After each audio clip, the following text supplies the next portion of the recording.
Secretary Mr. Vikrant Singh Rathore Sir, AMD Dr. Sandeep Shukla Sir, principals, deans, and faculty members of various nursing colleges and VGI colleges, clinical staff, and dear students. I warmly welcome you all in first National Virtual Conference of Vikrant Institute of Nursing and Science, which is organized on the theme Medication Error, a Major Lookout to Nursing.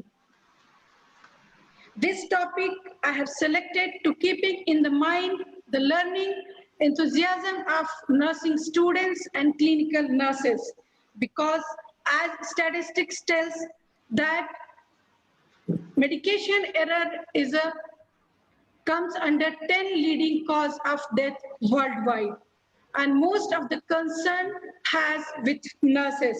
So today we are very fortunate to have very eminent and learned resource person for this conference, and I hope that this conference will be very successful and all the beneficiaries will get it benefited.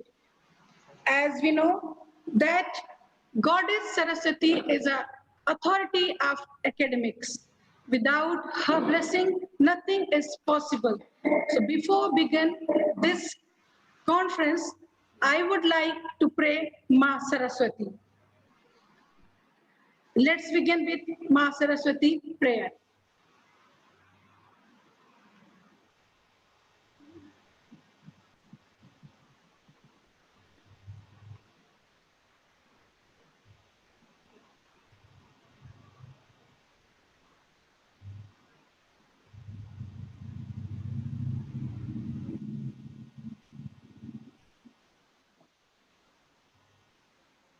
Is it visible to all?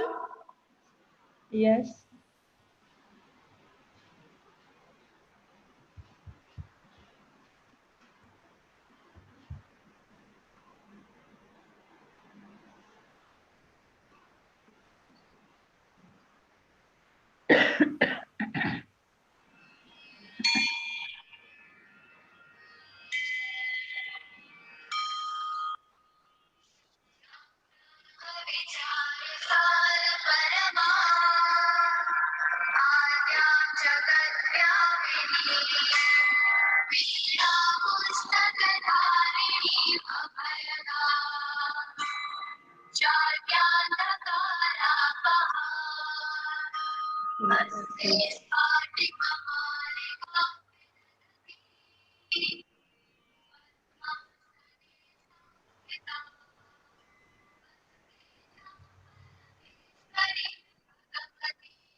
Today, Vikrant Institute of Nursing and Science, Indore, welcomes you all on the first virtual national conference, July 2020.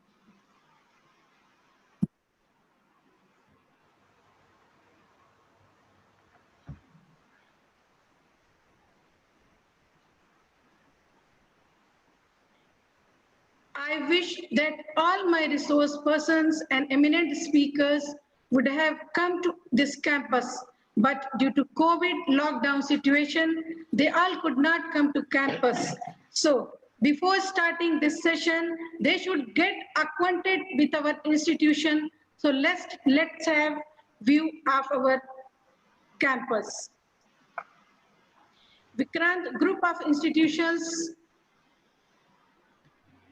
is our chairman, sir, Mr. R.S. Rathore, sir, a visionary leader and chairman and founder of Vikrant Group of Institution in Indore and Gwalior.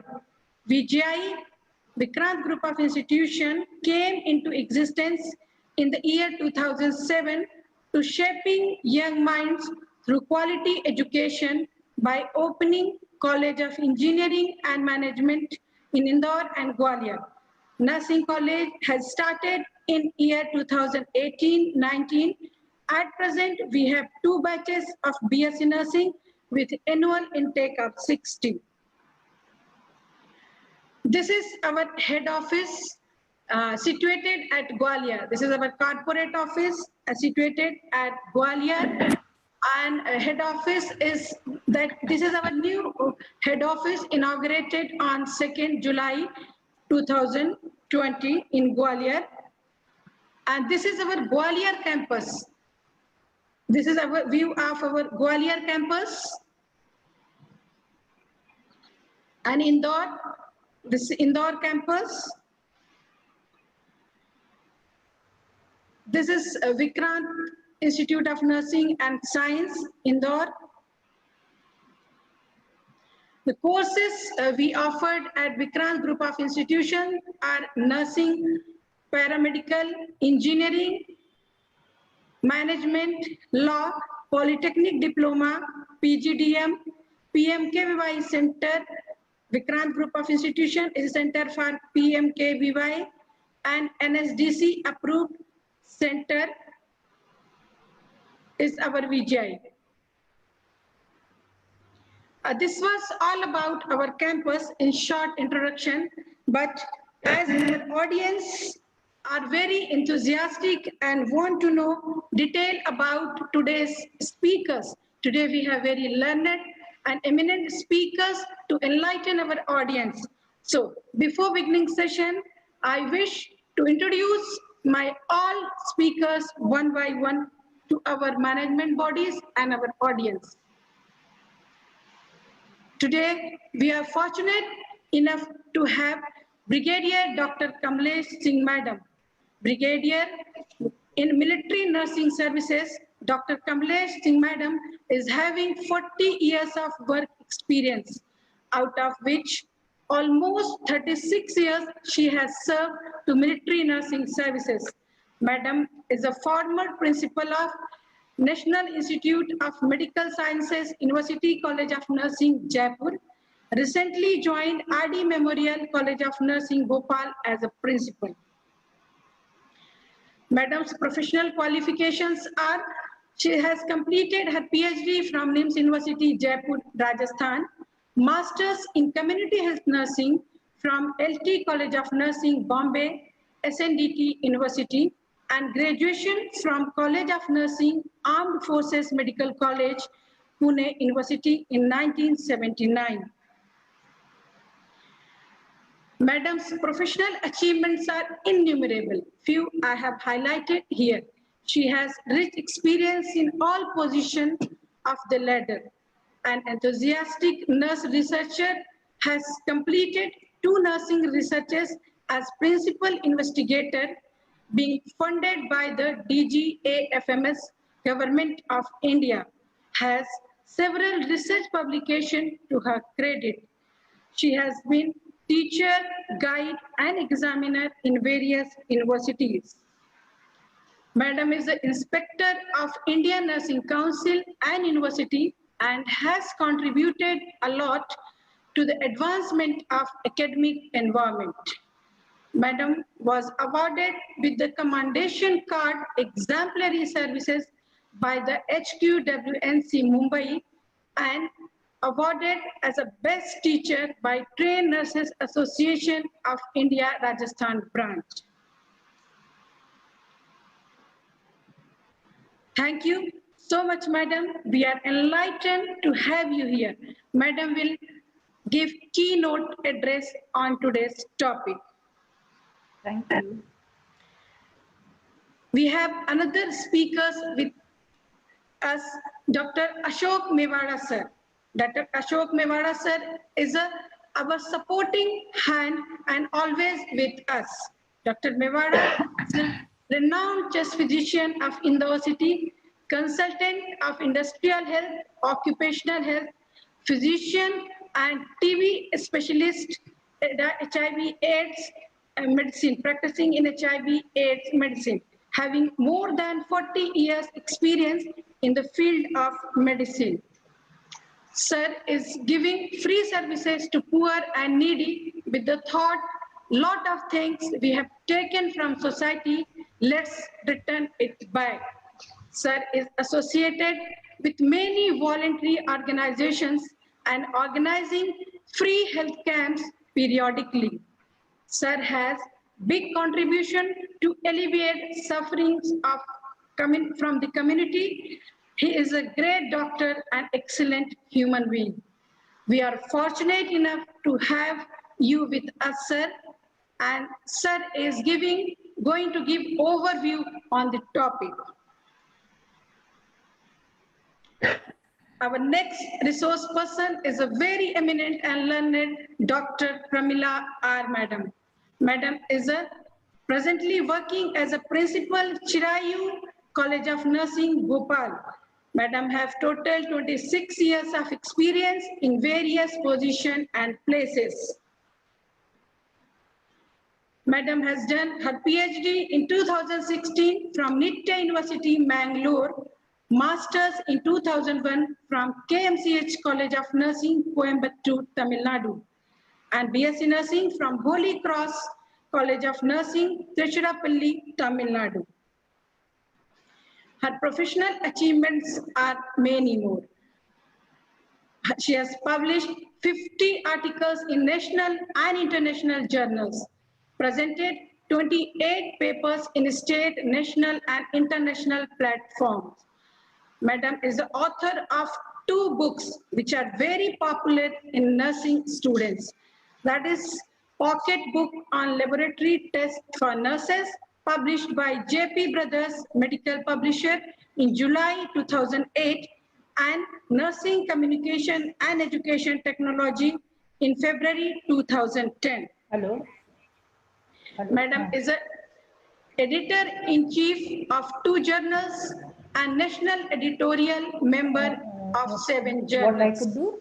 Madam is a member of ethical committee in Madhya Pradesh Medical Sciences University, Jabalpur, serving as a chairperson in Research Advisory Committee of Chirayu College of Nursing since 2016. We are very fortunate to have you with us, Madam. Madam will speak on causes and types of medication error and also present some research evidence on it. Thank you, ma'am. We have another renowned speaker with us, Dr. Mrs. Sadhana Upen Adhyapak, a highly motivated and dynamic faculty with 23 years of experience. Madam is presently working as a professor and head of the department at D.Y. Patil College of Nursing, Pune, and also have been worked in various positions in different places. 3 years of clinical experience she has in Leelavati Hospital, Mumbai, and Bharti Hospital, Pune. Madam has completed her PhD in 2016 from Dr. D.Y. Patil Vidyapeeth, Pune, and Masters in Medical Surgical Nursing in 2006 from Bharati Vidyapeeth Deemed University, Pune, and BSc Nursing in 1996 from Pune University. Madam's publication and professional achievements are: she has published 10 articles in various journals, presented paper in national and international conferences. Madam is awarded as a best educationist from Trained Nurses Association of India, Pune City branch in May 2014, and a source person in many national and state workshop and conferences. Madam is life member of Trained Nurses Association of India, Critical Care Society of India, Nursing Research Society of India, and Alumni Association of Bharati Vidyapeeth College of Nursing, Pune, Alumni Association of Dr. D.Y. Patil College of Nursing. We are lucky to have you here, Madam. Madam will speak on working to reduce medication error and what to do if medication error occurs. Thank you, Madam. Thank you for being with us. We have another resource person, Mrs. Dolly Biswas. Madam is a Chief Nursing Officer at Fortis Hospital, Anandpur, Kolkata, having 22 years contribution in clinical education and nursing administration. Madam has done MPhil nursing from Manipal University in 2008 and MSc nursing from West Bengal University of Health Sciences in 2003. Madam has done Young Leadership Development Program from IIM Ahmedabad and Fortis Academy Leadership Training from Singapore. Professional achievements are many. She is a NABH assessor for entry-level healthcare organization. Achieved Nursing Excellency Certificate from Quality Council of India and done independent audit and set standard for various nursing procedures. Received Win Nurse Influencer Award and Star Performer Award from Fortis Healthcare Organization. She has published first heart transplantation by Fortis in Eastern Journal article in Trained Nurses Association of India Journal in December 2018. Paper in different conferences and workshops. Madam is a life member and associated with many organizations. Member of Trained Nurses Association of India, member of Nursing Research Society of India, and member of Critical Care Nursing Society of India, GC member of Infusion Nursing Society of India, and member of ANEI, and member of CAHO. Today, we are very, very lucky to have you all here in this platform. So I hope all audience and my management personnel will get acquainted with you all. And here I request my group director, Dr. Satyanarayan A. Sir, to deliver welcome address. Over to you, sir. Sir, can you hear me? Yes. Good morning. Good morning. Can you hear me clearly? Group director, sir. Can you hear me? Yes, sir. Yes. Sir, can you hear me? Yes, yes. Good morning. Vikram Pranam to all. We had just few weeks back a research committee meeting with Kashkari Sharma ma'am, and she told that she wanted to start this national workshop on the Group director, medication. sir. Yes, can you hear me? Yes, sir, we can. That's Yes. fine. Sir was connected earlier, but due to some technical problem, I think he could not Hello. Ma'am, he's reach. there online. He's speaking. So I request, without wasting my time, I request our respected chairman, Sir Mr. R.S. Rathore, sir, to sir, please say few words and bless the gathering. Basically मुझे लगता है कि GD साहब अभी line पे हैं and I am able to hear him. पहले उनका कंप्लीट करा लें. He is very well heard.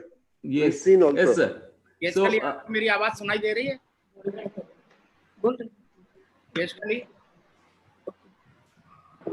Group director sir, sorry Yes. sir, I think group director sir is connected. yes. हाँ. Okay. We Sir, had you are this. connected with us? Yes, sir. Yes, ma'am. We are there. So we had this research meeting, and then there was a proposal to have this national conference, and we immediately agreed, and that's where we are now today. I'm very happy to invite all the eminent speakers, doctors from all over Sir, India. we cannot hear you. Are you connected with us, sir? Yes. You can't hear me? I think, sir, it's the internet Sir, problem. I due think to ma'am can't technical hear you. problem, I think sir is not coming. So again, I request our chairman, sir. Sir, please proceed. No, ma'am, everyone can hear him very clearly. आपको ही सुनाई नहीं दे रहा है. बाकी rest, I think we all can hear him and see him also. चलिए सभी लोगों को सुनाई दे रहा है. हाँ. आपको सुनाई दे रहा है कि नहीं? Sir, So- please continue. Yes. So Okay, medication error is one of the key areas Chair, go to chairman, sir, go on mute. she was much concerned, and she wanted to take this for our nursing students, and that's the main objective of having this national conference. We have an eminent speakers and resource people from all over India to deliver this talks and make this conference very fruitful. I welcome all of you, sir. Yes, sir. Chairman, sir, please. Yes please. Nitin, मुझे लगता है केशकली के साथ कोई technical problem है. I think it's the internet issue might be there, but we can continue. I mean, I Yes, request yes, now I the can hear chairman you, to- sir. Yes. Okay. Thank you केशकली. आज के इस राष्ट्रीय संगोष्ठी में उपस्थित, जो कि पहली बार मुझे लगता है कि इतने व्यापक पैमाने पर ये प्रयोग किया गया है, और एक ऐसे महत्वपूर्ण विषय पर विषय विशेषज्ञ के रूप में हमारे साथ आज 5 बहुत अच्छे वक्ता, जो कि बहुत अनुभव है और वो सब जुड़े हुए हैं. विक्रांत के लिए ये गौरव की बात है. और जितने भी लोग हमारे साथ जुड़े हुए हैं, चाहे शिक्षक वर्ग हो, चाहे विद्यार्थी वर्ग हो, इन सभी को आज के इस व्याख्यान से, इस संगोष्ठी से बहुत लाभ मिलने वाला है. ये विषय ऐसे मौके पे आपने चुना है कि द मेडिकेशन एरर. आपकी एक एरर नर्सिंग प्रोफेशन या डॉक्टर्स, जिनको कि आज हम मसीहा बोल रहे हैं और धरती का भगवान बोल रहे हैं, आप लोग धरती के भगवान हैं. आपकी एक त्रुटि एक व्यक्ति के जीवन से खिलवाड़ कर सकती है. इस विषय को इतने बेबाक तरीके से आपने चर्चा के लिए चुना. मैं आयोजक हमारे नर्सिंग कॉलेज के आप सभी को बधाई देता हूं कि ऐसा विषय जो कि बहुत बेबाक है और इसमें एक खोज करने की आवश्यकता भी है.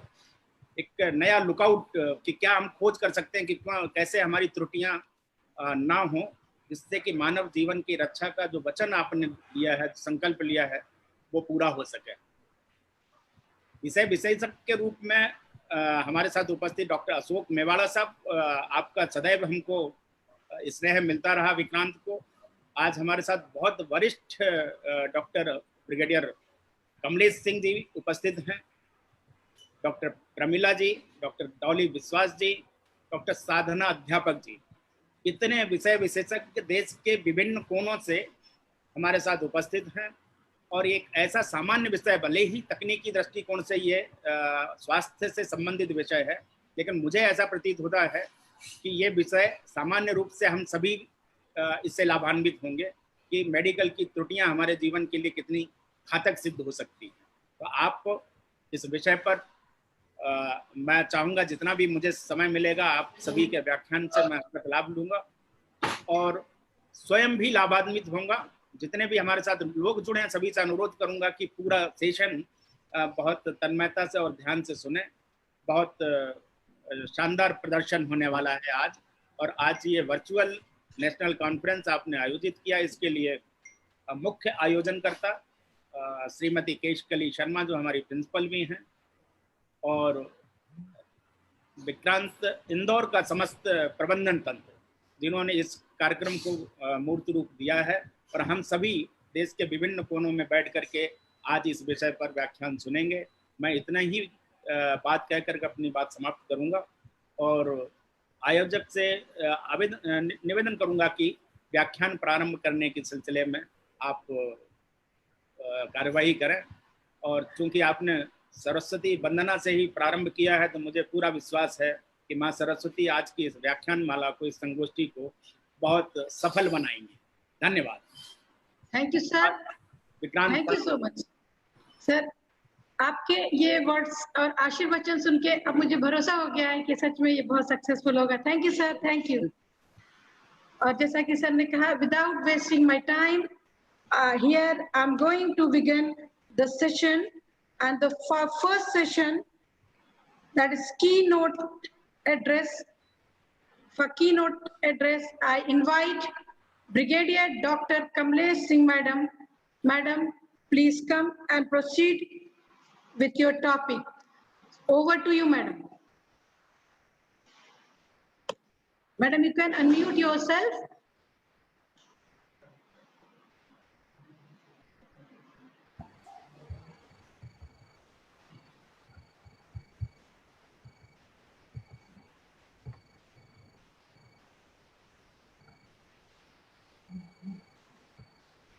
Hello, good morning.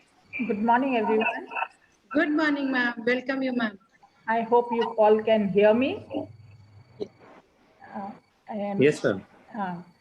I take this opportunity on, it's sunny over here, sunny morning over here in Jaipur, to really thank from the bottom of my heart, Vikrant Institute of Nursing, the management, especially for hosting this particular conference at a national level during pandemic COVID 2019. I am really grateful for being honored to come and speak as a keynote addresser. This is a very important topic, medication error, and especially with relation to nursing, because today we see many things in our country happening, but errors are not reported as often as they should be. Happiness is the new rich. Inner peace is the new wealth. Kindness is the new cool. Good morning, everybody. The dignitaries on the dais, off the dais, principals, loving students, and all those who are attending this conference. Nursing is known to be a scientific profession based on research, theory, and concepts, centered on the art of caring and focused on healthcare outcomes. Nursing is composed of a diverse set of practices and functions, each requiring specialized knowledge and skills. We have the great Florence Nightingale, who said that nursing is an art, and in fact, she mentioned that it is a fine art, and almost she said that it is the finest of fine arts because no preparation which is so hard can prepare anyone for having to do on human beings. I quote Florence Nightingale. What are errors? Mistakes of life? They are facts of life. It does happen. We are human beings, but it is a response to errors and learning from the same that counts. And I unquote Nikki Govani.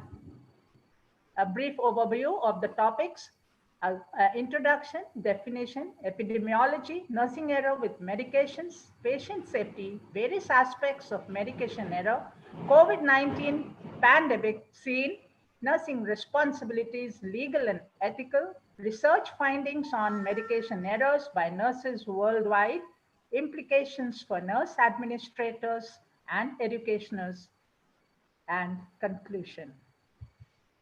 Before I start, I would like to say that most of the top parts would be dealt by the various speakers. So I have given an overview and highlighted only the key important areas. Medication error scenario in India. The prevalence of medication errors is mostly underreported due to reasons, sparse data on medication error, and only few studies have been done. Only hospitals, those who are looking for healthcare accreditation, are practicing or have a system to look into the medication errors problems. The health professionals are not trained to detect medication errors. The lacuna exists in the system of drug delivery from prescription to administration of the drugs to the patients. In the fast-paced health and care environment, nursing performs the highest risk task of medication administration. Therefore, I introduce that medication errors may occur during any phase of the medication process: prescribing, transcribing, dispensing, administering, monitoring, and reporting. Some harm caused by medicines is due to errors that are preventable. Hospitals and health services aim to prevent the harm by understanding what contributes to these errors. There are various definitions of medication errors. I have taken up a few. As per the National Coordinating Council for Medication Errors Reporting and Prevention, it defines medication errors as any preventable event that may cause or lead to inappropriate medication use or harm while the medication is in control of the healthcare professionals, patients, or consumers.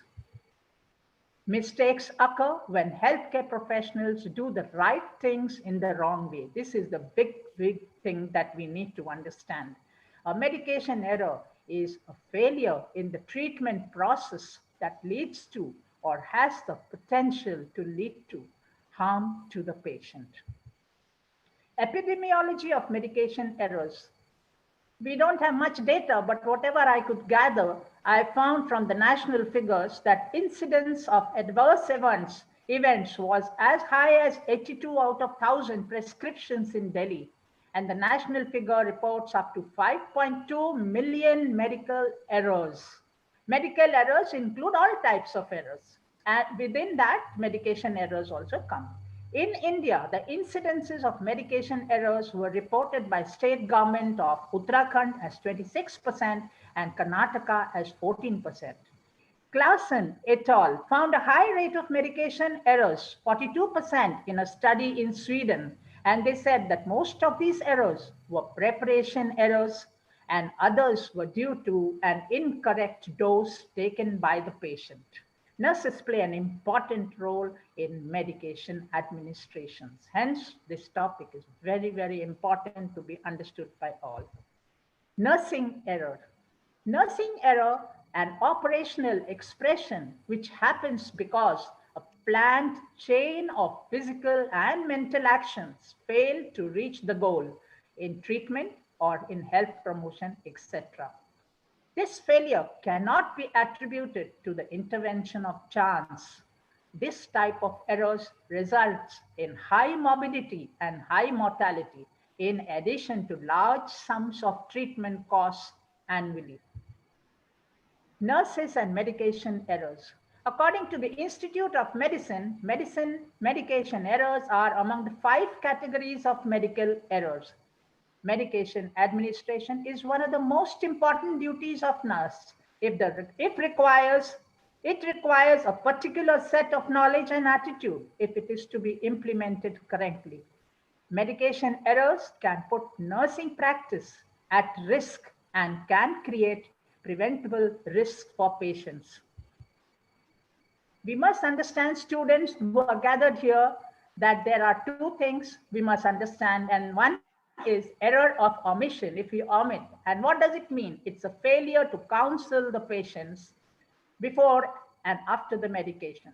And second is failure to screen for interactions and contraindications of drugs which the patients are receiving. Errors of commission. When we make a commission, when we miscalculate a dose of a drug, and when the dispensing the medication, we are incorrect in terms of dosage strength or dosage form. Nursing concern regarding errors in medication administrations. We have come to know when we categorize these administration errors, they are following under the 4 categories. First is the knowledge-based errors. If we are not having enough knowledge about the pharmacology of the drug, and that is why pharmacology in the second year BSc nursing is very, very important. Children normally try to avoid that, but it is the most important part for any nurse who wants to work in the hospital. Giving injection, example, giving injection penicillin without establishing whether the patient is allergic to the penicillin. Second is rule-based errors. Example, you are injecting diclofenac into the lateral thigh instead of the buttocks. Action-based errors. Example, picking up a bottle containing diazepam from the pharmacy shelf when intending to take one containing diltiazem. Memory-based errors, giving penicillin knowing that the patient is allergic, but forgetting that because of memory lapse, you have given the patient that injection. Types of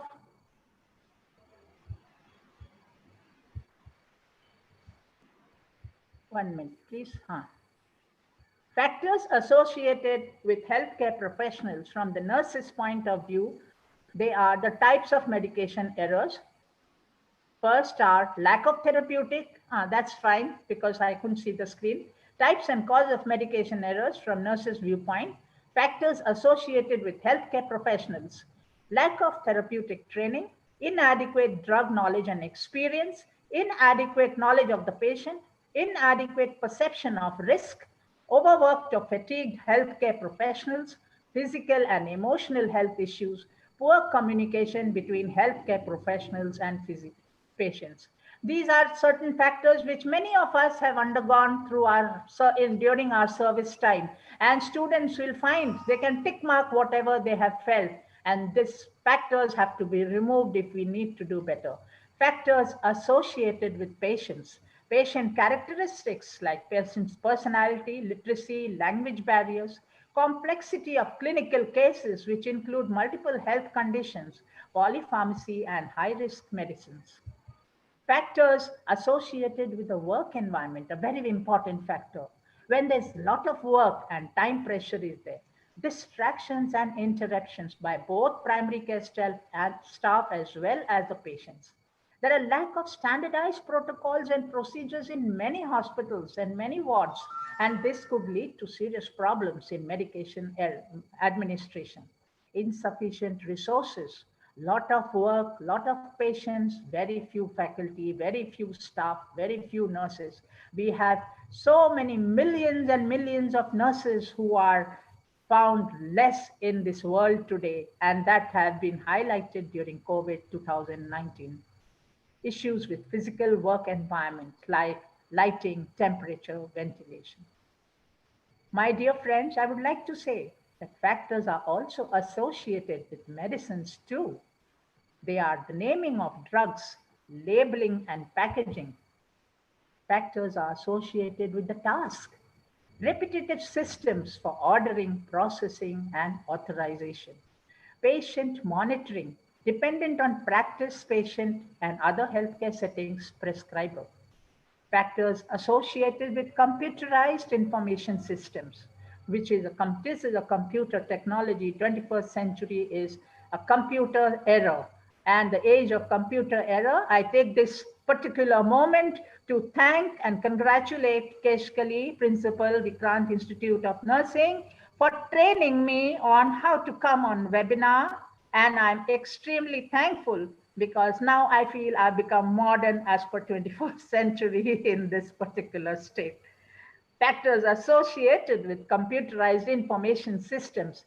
They are difficult processes for generating first prescriptions, difficult processes for generating correct repeat prescriptions, lack of accuracy of patient records, inadequate design that allows for human error, primary-secondary care interface, limited quality of communication with secondary care, little justification of secondary care recommendations. And there are special circumstances which are relevant to medication errors in primary healthcare settings. Patient safety is the ultimate goal that we need to come across. Patient safety is an emerging healthcare field and has directly or indirectly affected all the stakeholders in the healthcare delivery system. I quote Liam Donaldson, "To err is human, to cover up is unforgivable. To fail to learn is just inexcusable." Therefore, we as nurses, if we want to prevent medication errors, we should know in detail what are the rights of patients. हमें patients के rights के बारे में जानना बहुत ही important है. And there are some 13-14 rights which I have just listed down, as you can see on the screen. I will just mention the three most important ones. Their right to appropriate medical care and human treatment. Each one of us have that right. A right to informed consent. Anything the doctor is doing, there is a need, and for us to know everything what the doctor is doing to the patient. A right to information. Right to information is very important because then only patient will cooperate in all the treatment activities. And there are so many rights to religious beliefs, medical records, leave, refuse participation in medical research, correspondence and receiving visitors, express grievances, and right to be informed of his rights and obligations as a patient. If we know their rights, we will start acting in a positive manner. Other problems that we come across are the drug nomenclature.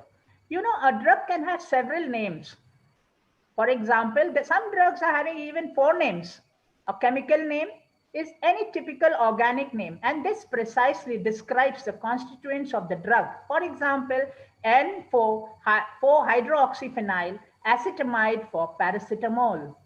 And the generic name for paracetamol is the name given by the manufacturer who first develops the drugs. It is given before the drug becomes official. Name is also approved by the WHO. And this name is often derived from its chemical name. For example, for paracetamol, the generic name is acetaminophen. So this is how we have to be knowledgeable about the pharmacology of drugs. Physician's order for medication. Every nurse working in the hospital, in the wards, my dear students, when you go and give bedside nursing, bedside administration of medication, please remember that every doctor's order should have these 7 essential parts. When they write the treatment, first of all, they should write the patient's full name, because there may be hundreds of people with the same name. There may be hundreds of people with the same surname. There may be, you have found in classes, in your own lecture classes, girls or students, boys, students having same names. 2-3 boys having same name. The teacher has to write boy number 1, number 2, number 3. We have to codify to remember which child it is, or to link with the parent's name. In the army, we have a unique ID, personal ID. We are designated by a personal number which is given to us, and because we may have many people with the same name, therefore the doctor should write in his prescription, these 7 things are very important for you if you want to prevent yourself and prevent medication errors. Their patient's full name, the date and time when it was prescribed, what is the drug's name, the dosage, route of administration, time and frequency of administration, and the signature, which is a very essential part because they are authorized signatories of an order. Another important things which we nurses face and as students we need to know is LASA, that is look-alike and sound-alike medicines.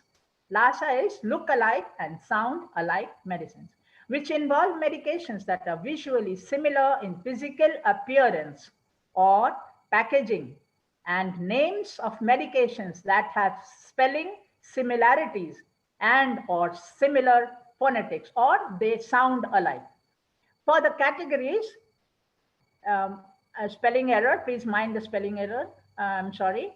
Drugs similar brand names, drugs may be of similar brand name but different generic name. For example, there are two drugs. One is Losec, which is actually omeprazole, and Lasix, which is furosemide. Similar brand names and similar generic drugs also. They are Cetralon and Cetro, which is cetirizine hydrochloride. Similar brand names with an additional letter. Fevadol, Fevadol Plus, Fevadol Extra, Fevadol Cold and Flu. All sounding same. Now, what drug has to be given when? That you should know. And that is why you should know pharmacology.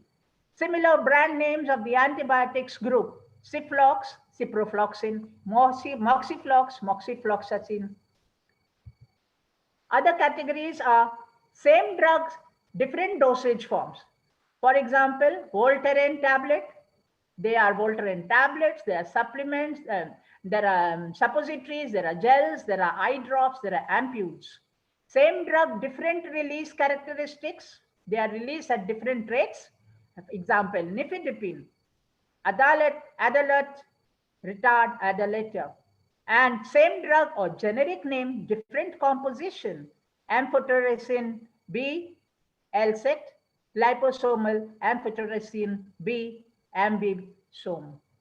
So we see so many confusing names. It's very difficult unless you are regular with your wards and your clinical duties and your pharmacology studies.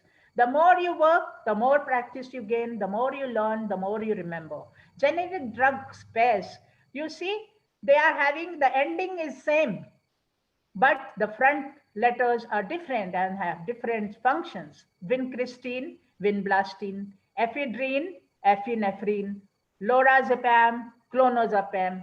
So these are the categories under LASA which we should remember. And confusions occur not only with us, it occurs for everybody who are in the healthcare team. For example, in prescribing by doctors sometimes, prescriptions can be wrong. Dispensing can be wrong by the pharmacist. Administration also can be wrong by the nurses. Therefore, knowledge update can only prevent you from making errors and keeping patients safe. Strategies to reduce these errors with LASA, they are at the procurement stage. Right from the beginning, when you're procuring, you should remember that you have procuring the correct item, the correct amount, the correct number, and the date of expiry should be there. The storage, use of tall man letters. Use of tall man letters, meaning that you have to put the storage section in the cupboard. You have to use the capital letters for certain drugs which you need to store so that you can identify immediately. The dispensing, prescribing, administration, monitoring, information, patient, all the strategies in each and every line you need to do, in every action you need to undertake so that you can avoid these errors. And especially if nurses are involved in indenting of a medication, indenting, writing down in the indent book, your handwriting should be good, they should be legible, the dose, the drug name should be spelled correctly, and the quantity asked also should be correct. You should not ask anything more than what is required because there can be misuse of drugs. You know, this pandemic COVID-19, we are all sitting inside the houses, but we have joined together. That's a great, great thing in the day today. However, there are medication errors which have been happening. And I happen to, because we can't take much time, but I would definitely like to tell you certain instances or whatever knowledge I have, information I have found out from the literature. Institute of Safe Medical Practice, ISMP, has received several COVID-19 related medication errors each week. And an investigation study using intravenous doses of remdesivir to treat patients with severe COVID-19.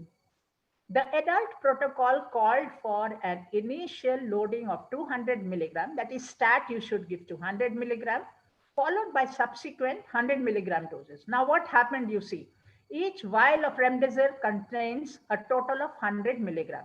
Instead of using one vial to prepare each 100 milligram subsequent dose, that means this is not the start dose, 2 vials were used. That means patient was administered 200 milligram for every subsequent dose. It was only the start dose instead of the intended 100 milligram dose. And this is where mistakes can occur. Doctors were understandably desperate to help their patients, but the resultant, it has been found in the early stage doctors who were desperate to help their patients, but there was so much of frantic panic, and there was resultant frantic prescribing, especially of hydroxychloroquine, and which probably caused more harm than good. We are all human beings, overstressed, overburdened, but we need to pause, think, and then take action where drugs are concerned.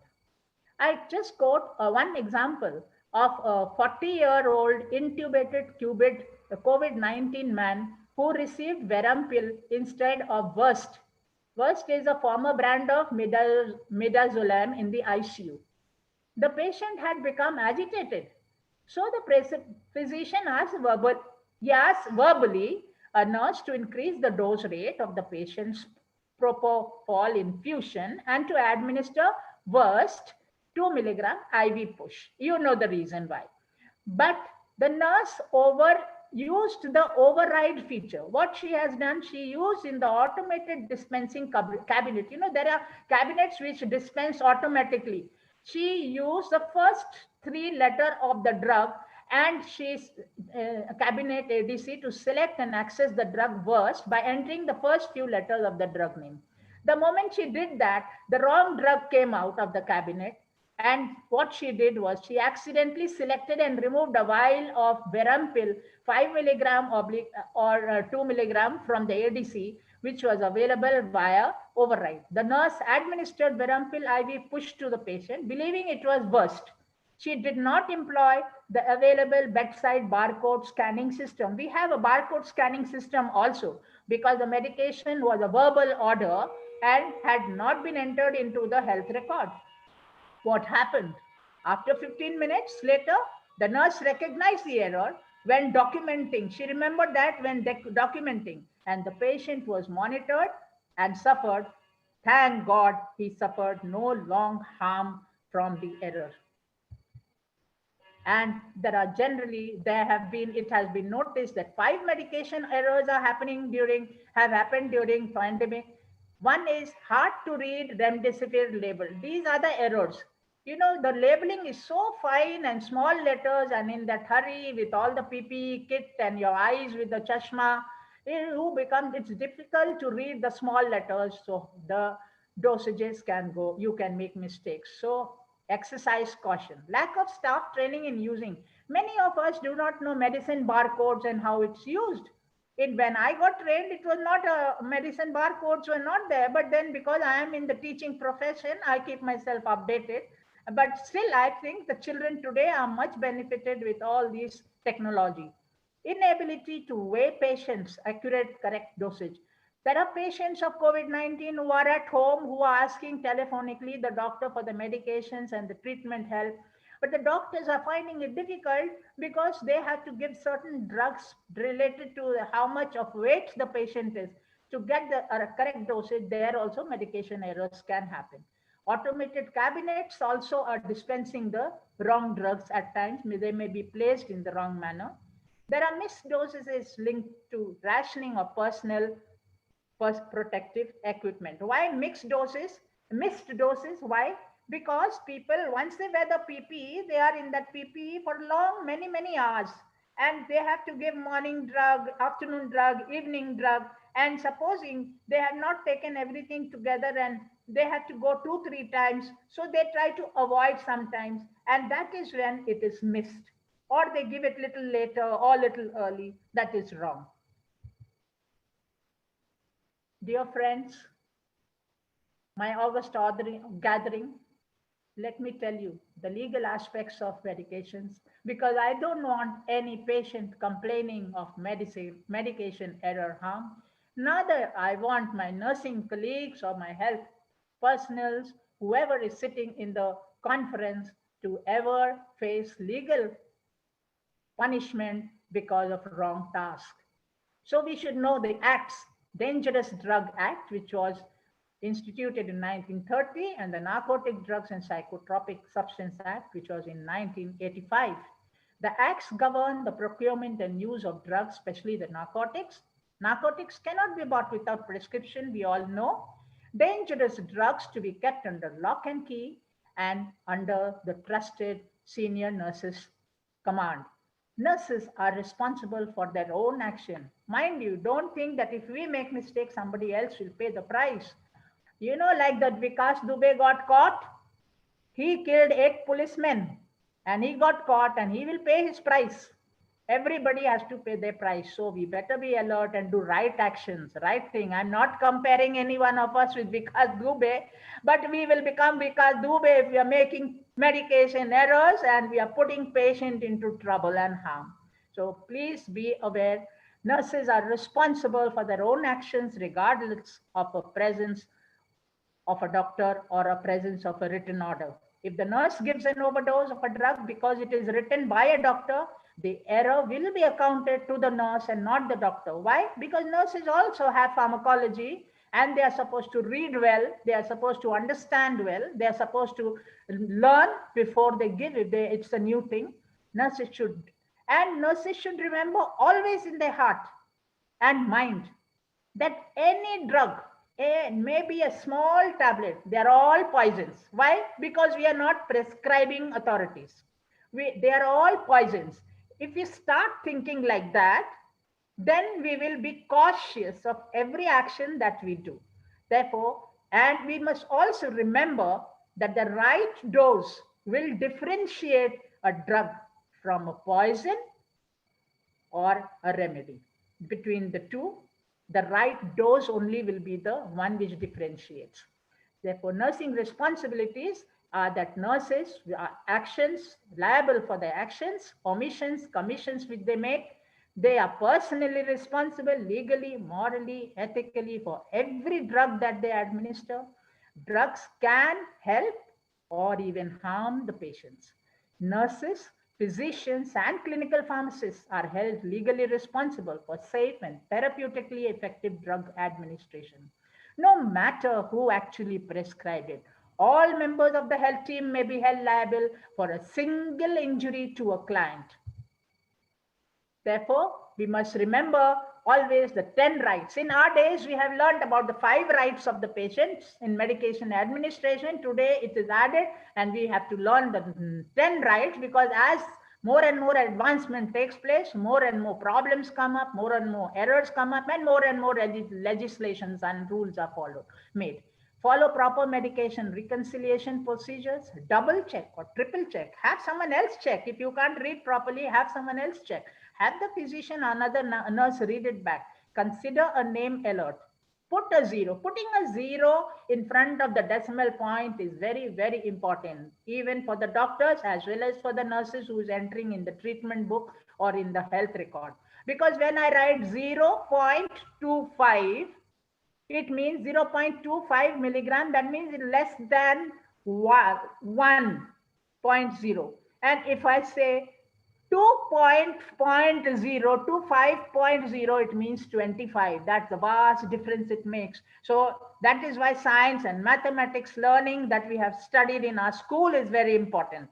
That 0, putting that 0. Today, if I tell you, I am giving you rupees 1,000, and while writing, I write 0001. How many rupees you'll get?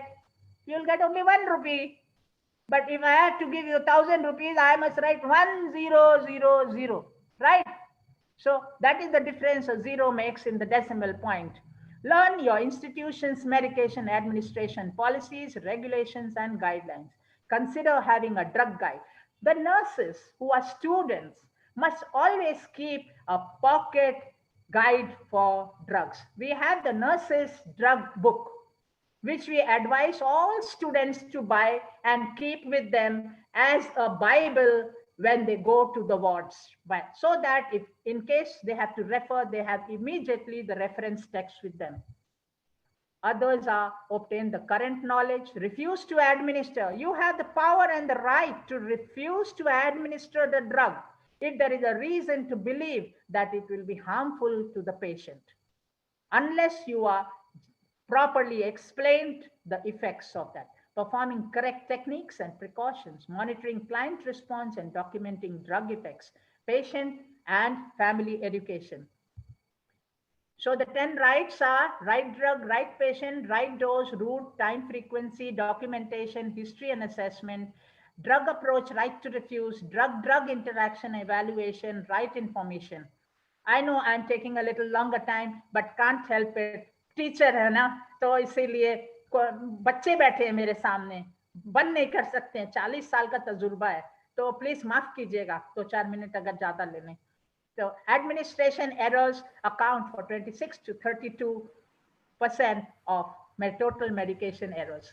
I'll just tell for the senior nursing students who are sitting there, for anybody with research minded days, fourth year BSc nursing, MSc nursing students, the PhD nursing students, we always, when we do any presentations or when we quote some things, we must give a research findings. I tried to find some Indian researchers, but unfortunately I could not. So I one or two research points which I have identified, found, I'll just go through. M.H. Chiragi in 2013 in a cross-sectional study conducted in 2009 among 237 nurses, randomly selected from nurses working in the in Komini Hospital, it was found that medication errors was made by 64.55% of the nurses. Most common errors were using abbreviations instead of full names of drugs and similar names of drugs. And the conclusion drawn was the common cause was due to lack of pharmacological knowledge among the nurses. The second research done by S. Badi et al. In a study of medication error reporting rate and its barriers and facilitators among 733 nurses working in Urmia University of Medical Sciences, Iran, found that the rate of reporting of medication errors among nurses was far less than medication errors that they made. That means they have made mistakes, but they have not reported. And that is the case even in India. We have found some cases. Pardon? Important barriers. They are the concerns. These are the important barriers that we've come across through the research findings. And they are the facilitators. Facilitators, when will the nurse report? When she feels the working environment is good, my seniors will understand my mistake. I'm only human. I will not be blamed or punished, but I will be guided and trained or whatever punishment in a lighter way. If they have good relationship, they are free to talk with their seniors. And if there are errors in the principles itself, these are the good professional relations with, then only they'll report. So I have got a lot of research articles, which I will skip through because of the time. But this is the error which have been found in computing an error, that administration, there were 58%, documentation, transcribing 22%, dispensing 17%, monitoring 1.5%, patient compliance 0%, prescribing 1.6%. So these are again the various type of medication incidences that are happening. Large variety of drugs in medicine cupboard, using acronyms, similar names, using other drugs in medicinal and different medicinal doses. Incidents, types of human and managerial, which we can avoid. The nurse managers and in the hospital setup, the hospital administrators can also have a look at it. Too busy and tired from excessive work, few number of nurses compared to large number of patients, inadequate training of the staff, lack of pharmacological knowledge, incorrect medicinal calculations, illegible data card, illegible prescription. So practicing these things will only make us perfect.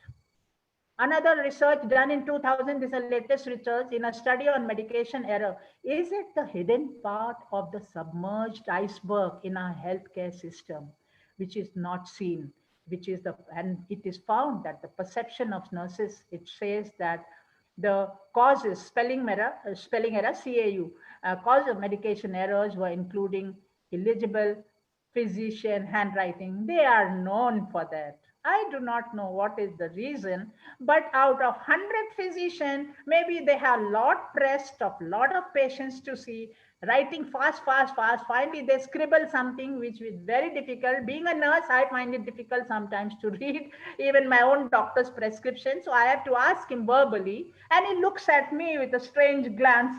But anyway, I don't tell him anything, what to tell, because poor thing, they are burdened with so many things. Only 45.6% of the 983 nurses believe that all doctor errors are reported. Reasons for not reporting include fear of manager with two horns, big eyes, popping eyes, protruding teeth, will punish, will shoot. No, I'm also manager like that at times, but not for these reasons. Peer actions. Nursing research done in 2019. Again, it was a retrospective study of nurse staffing, and it is found that among the databases of one hospital containing 801 weekly staffing intervals and 1,080 patient observations, findings revealed that increasing the number of registered nurses hours and decreasing the or eliminating the licensed practice nurse hours can be a possible strategy to reduce medication errors. And these medication errors, don't feel guilty. We may not report, nurses may not report, doctors may not report, criminals may not tell, but there is a heart, there is a conscience, we all feel guilty. And for that, these are the problems which we face. Psychological trauma can be overwhelming to a nurse. First, nurses worry about the patient. Secondly, they feel upset, guilty, terrified about making the error. In addition, they experience loss of confidence in the clinical practice abilities. And finally, they feel anger at their own selves as well as the system if the system is at fault. Therefore, nurse administrators all over the country must aim towards improving the right work environment, patient-centered care, teamwork and collaboration, evidence-based practice. In evidence-based practice, we must have skill mix and number of nurses.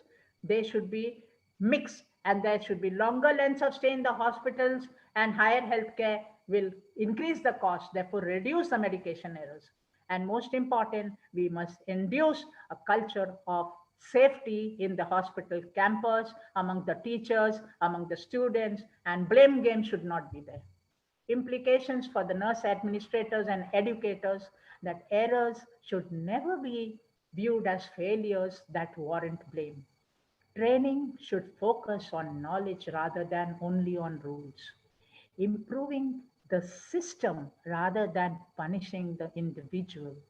Give corrective punishment. Give formative punishment. Initiating action even if the patient has been the victim of medication error without any injury or adverse events. Document medication errors and promote research mindedness. The cornerstones for ethical decision making by nurses. Each nurse needs to identify his or her concept of ethical and moral correctness and responsibility. Therefore, she must follow the 4 principles of malfeasance, that is the duty to do no harm, beneficence, the duty to do good, client autonomy, truthful justice and fidelity, faithfulness to one's obligations, and integrity, being true to one's word. I therefore conclude, we often take things for granted that deserve most our gratitude. So please do not take any patient for granted, any action for granted, any human being for granted, but do every work with the same commitment and dedication that you did on day 1, and you will reach the ultimate goal. Therefore, nurses, save 1 life, you will be called a hero. Save 100 lives, you are a nurse. Thank you.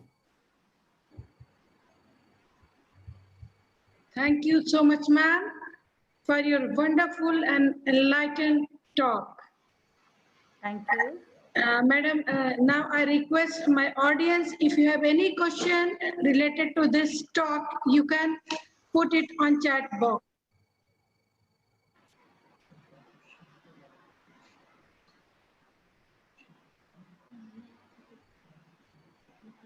It was very useful and valuable talk, madam. You have enlightened all students and clinical nurses and all of us. Really, medication error though it is very simple terminology, but when it occurs, it creates lots of problem. And it can be avoided by our certain policies and procedures which we are following should be followed carefully, read physician's order carefully. So thank you so much, madam. Well, thank you. Thank you for giving me this opportunity. I think there is no question, madam. Students have not asked any questions. I invite my managing director, Mr. Nitin Singh Thomas, sir. Sir, please acknowledge the talk of madam. Are you here, sir? Yes, ma'am. Yes, ma'am. Thank you, ma'am. First of all, I must say, ma'am, the talk, the session which you took was very nice and very wonderful. The kind of information you gave to all of us was quite very informative. Now, I just wanted to put in something here. The demand for the nursing profession is definitely going to increase due to this pandemic. And I mean, the same way, when the demand increases, the chances of error will also increase simultaneously.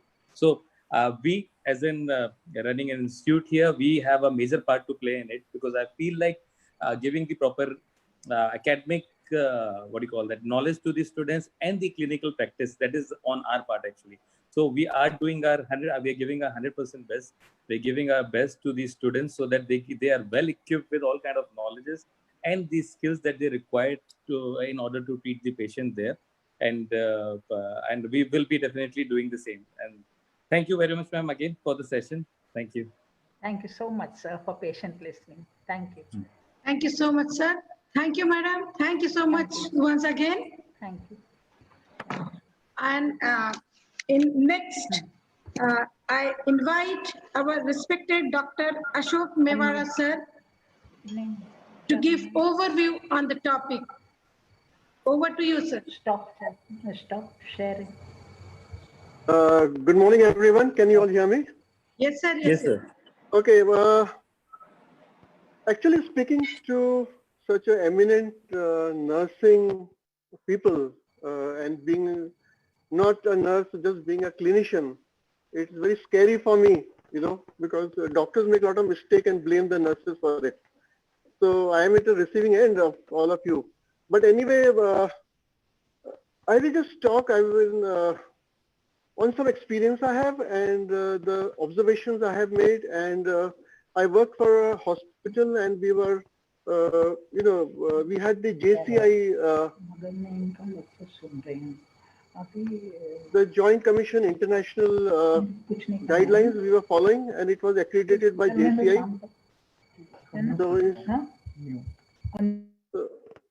So instead of like ma'am earlier was NABH accredited thing, so I look at some practical points and very practical tips I can give to the nursing people on the type of mistakes they make and what can go wrong and how to prevent it.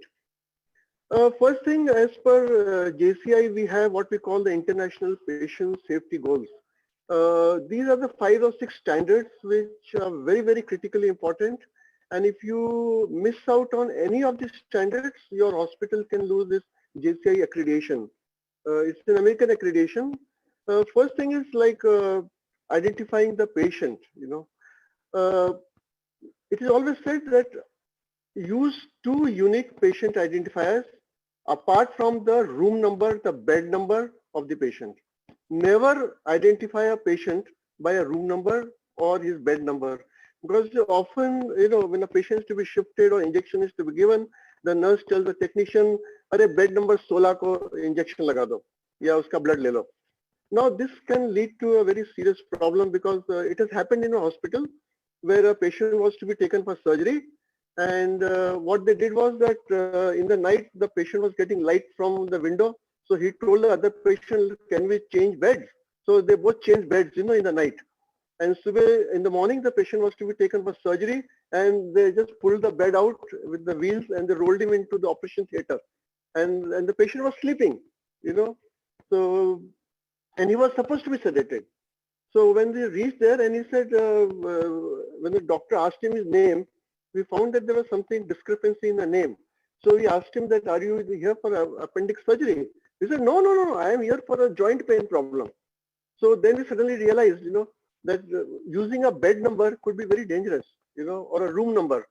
So always use two complete patient identifiers, maybe a patient's unique indoor number, his name, full name, and this thing, or you have those bands that you wear on the patients are given on indoor, those bar-coded bands and things like that.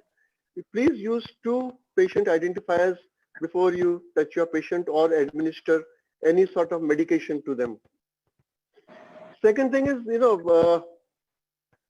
what we called a telephonic order and a readback of the order. What happens is often in the night, the nursing staff rings up the consultant at his home and tells him a patient is having so and so problem. And the doctor gives, tells him you give, maybe suppose there is a pulmonary edema and he says, oh, well, you give an injection of Lasix.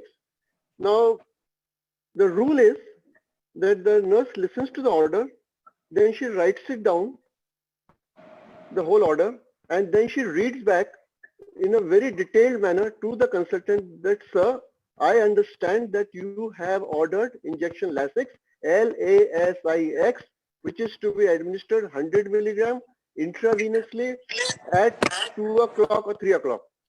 And he says, yes, I do confirm what you are telling me. And then she writes it down on the paper, and next day in the morning when the consultant visits the ward, he has to countersign the order he gave telephonically in the night. So this is a very important thing that you must practice, that you please read back to the consultant, giving the route, the administration, it is to be subcutaneous, it has to be given, whichever way. So that is very important. Another thing is what I have seen in my clinical practice is that when nurses write down orders, what they do is, suppose it is to be given, a dose is to be given TDS, then they will write 8-2-8, means 8 a.m. in the morning, 8 p.m. and 2 o'clock. Well, actually what happens, there are 15 patients and she starts administering at 8 o'clock the first patient. So by the time she goes to the 10th patient, it is already 9 o'clock, but she is administering at 9 o'clock, but entering data as having given at 8 o'clock. So this is a mistake, because the next nurse comes in the evening and starts administering from the other end onward. You will find that the gap has been reduced or increased by at least 1.5 hours to 1 hour. And that can cause serious problems where we have very dose sensitive, time sensitive and dose sensitive medications. So if you are administering at 8:20, please mention on the file that this patient was given at 8:20, not at 8 o'clock. Like you just tick off 8 o'clock dose. And so that has to be prevented. Something else, all high concentration electrolytes that you have should be kept in a separately locked almirah, and the authority to order and open those high concentration electrolytes should be given limited and given under very specific orders of the doctor. Like, so if you giving potassium chloride, if it comes to you instead, it looks like a glucose vial. So if you administer it, it can cause immediate death of the patient if you give KCL the way you administer glucose IV. So these certain things we have to be very, very careful about storage and dispensing of high concentration electrolytes. The third thing is the correct surgery that is to be conducted. So it's a responsibility in our hospital, in Reliance Hospitals. It was a thing that the nurse, in consultation with the patient, even before he was taken for surgery, would draw a black mark. Suppose it was a right knee to be operated. She would tell the patient, listen, you and me, we understand that your right needs to be operated, right? They say, yes, yes. And she draws a big circle on the right knee before the patient is taken. Or he says appendix is the surgery. So she draws a circle upon the appendix area and makes a cross there. So even if there is a mistake, of the wrong patient going in, when the surgeon looks at it, he looks for those black ink marks that has been marked with the consultation of the patient by the staff nurse in the hospital. So we make sure that a wrong surgery and wrong patient do not land up in the hospital. Another very important thing is what I've noted is a lot of medicines patients keep in their bedside lockers. And what happens is that patient often, when the nurse is not there, they try and self-medicate. If we do not want to ring the bell at 2 o'clock in the night and the nurse will come and then she'll get angry and why you are this and what's the problem and the thing. So he has a mild headache. He opens a drawer and takes a self-medication. And often they land up taking the wrong medicine from that thing because they do not understand the look-alike and sound-alike principles of medicine. His own medicines kept there, he might, make a difference, mistake some painkiller with some other drug. And this sort of medication errors also we have noted where the patient self-medicates himself. So all bedside lockers should be locked and the key of that locker should be kept with the nurse who's in charge of that room or ward. And so she carries it in the tray with her when she comes to the patient. She opens that locker in front of the patient. She takes out the medications, administers it, and then puts the remaining medicines back and relocks the thing and keeps the key with her. The key of the patient's bedside locker should not be given to the patient because there is something known as drug automatism also. Sometimes what happens is they take a sleeping pill and they feel they're not feeling sleepy, so he takes another compost. And then it's still not feeling sleepy and there is something known as drug automatism which takes up. They don't go to sleep, but they keep feeling that they had not taken the medicine. So they keep taking multiple doses and they land up in poisoning. So that also to prevent that sort of a medication error, the bedside locker key of the patient should not be kept with the patient. Also, before when you admit a patient, please ask for previous medications or any other medication the patient is taking. Because a lot of time what happens is that these patients, they do not give credence or importance to a lot of other medicines they were taking at home. Or they even continue to take in the hospital, some Ayurvedic medicines, some homeopathic medicines. They think this is not part of your allopathy medicine. So they continue to self-administer all Ayurvedic and all other things which could be interacting with your drugs. So please look for a very detailed history of what medication the patient is currently taking. Often a lot of his routine medicines, he's taking a thyroid medicine and he does not inform the doctor that he is on thyroid medication. And he forgets to take that. He says, no, I am in the hospital. So doctors knows everything. So they will give me a thyroid medicine. And he will, stop taking his thyroid medicine or any other medication. So these sort of things are also, we have seen very, very commonly happening in hospitals. And they can lead to serious faults, in the system. So these are the few things I think which are very important. And if you have any other questions, I can think. Because this is what I have noted as a clinician, and I am not a great teacher or a speaker, but I can just tell you from my practical experience and my GCI accreditation to the hospital, what these auditors were looking for and what are the faults they pointed out in our hospital and how we corrected them is just about all. Thank you very much. If there are any questions, I take them, please. Thank you. Thank you so much, sir, for sharing your real life experiences about medication error. Definitely, it will be highly effective for audience and clinical nurses. Sir, many students wants to know that in your practice life, anytime you face the situation of medication error committed by nurses and remedies after that being occurred. Oh, we face them all the time. Yes. And we have a system of reporting errors. And even you can report your own error that so-and-so patient was administered a wrong medicine and this is what happened, or it was a near-miss accident. And the hospital thing was that even if you have self-reported, we will not try and find out who the nurse made the mistake. What we do is we have a nursing council meeting which is attended by physicians, and these mistakes are shown that this mistake happened. who is the nurse, we are not going to point it to that, because that will stop nurses from reporting altogether. If we take them to this thing, we believe that this is a human issue, and the nurses are overburdened, they are stressed with their work, and such mistakes can happen. But recognizing these mistakes, looking at them in the meetings, and pointing them out that such a mistake has been made. We are not telling which nurse and which patient, but such a wrong administration of drug took place. Please be careful in future that we don't. Though as a top management, we knew who was the nurse, but we never put her name in that meeting before everyone else. We would just look at the problem and make sure that take everyone into discussion and ask them, how do you think we can prevent this from happening in future? So that was the approach we made, and it worked out very well, I think. Yes, sir. Thank you, sir. Yeah, I can say to all the audience that if mistake occurs, if a medication error occurs, we should report it.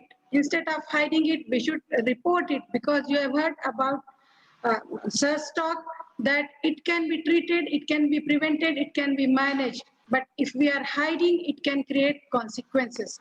So thank you, sir. Sir, as you know, to organize this national conference, our management was involved a lot. All the peoples of my higher management have supported me in all work of arrangement of this conference. So I request our treasurer of this society, Mrs. Garima Singh Tomar ma'am, to Madam put a remark on Sir's talk. Madam Garima Singh Tomar. Garima ma'am, are you there, ma'am?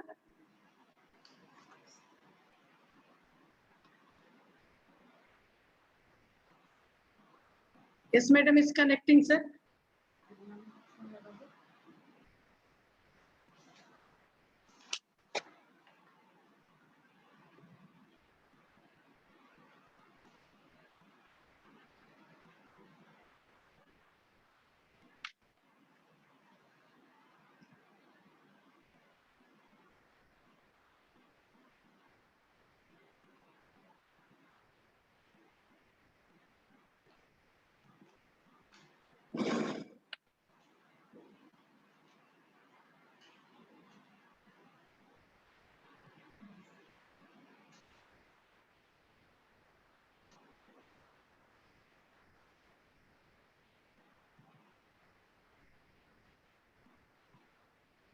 Garima ma'am?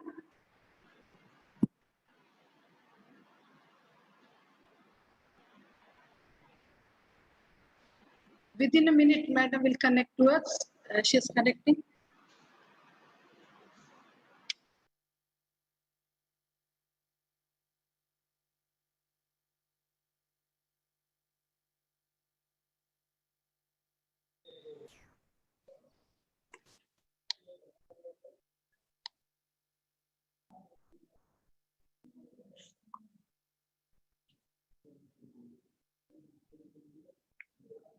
Garima ma'am, hope you have joined us, madam. Yes. Madam, please acknowledge the talk of our Dr. Ashok Mewada, sir, madam. Garima ma'am. Yeah. First of all, I just want to congratulate Keshkari ma'am for conducting such thoughtful workshop, or we can call it a seminar. And I was listening to all the speakers, although I was busy with something or other, I was occupied. I was just thinking that the topic is really good. So the topic is really good. Everyone is having a good knowledge. I just want to thank Ashok Mewada sir for being there with us, for being an eminent speaker of the forum. Thank you, sir, for being there with us. Thank you. Thank you, ma'am. Thank you so much, ma'am. Sir, madam, everybody has supported me a lot to organize this. So once again, even I thanks to Madam Garima ma'am. She was talking to me till last night, and she was asking about progress and all the arrangement. Madam, thank you so much for being so supportive. Thank you, sir. Now I invite our next speaker, Dr. Pramila R. Madam. Madam, please come on the forum and proceed with your topic, that is causes and types of medication error evidence-based. Dr. Pramila R. Ma'am.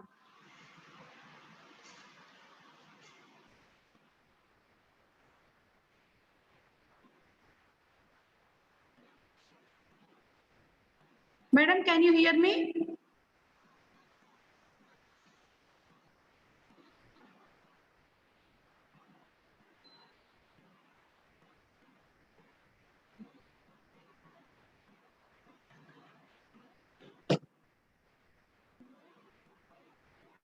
Madam.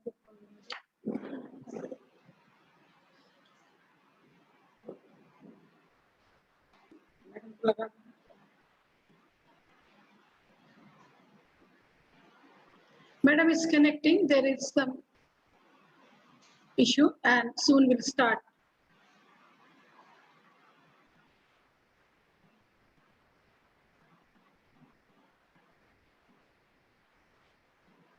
Till the time Madam is connecting, I want to say my audience that please ask your questions and doubts if you have, because you have got a very eminent and learned speaker for the topic, and you can clarify your doubts, especially student nurses, MSc, BSc, and clinical nurses. If you have any doubt, any query, you can ask. Freely you can put this in chat box and we'll raise it.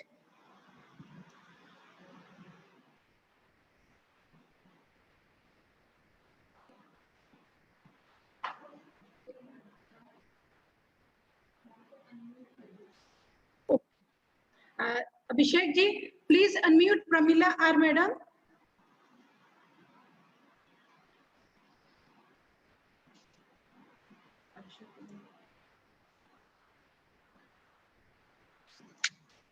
Abhishek Mishra ji, please unmute Dr. Pramila R. Madam.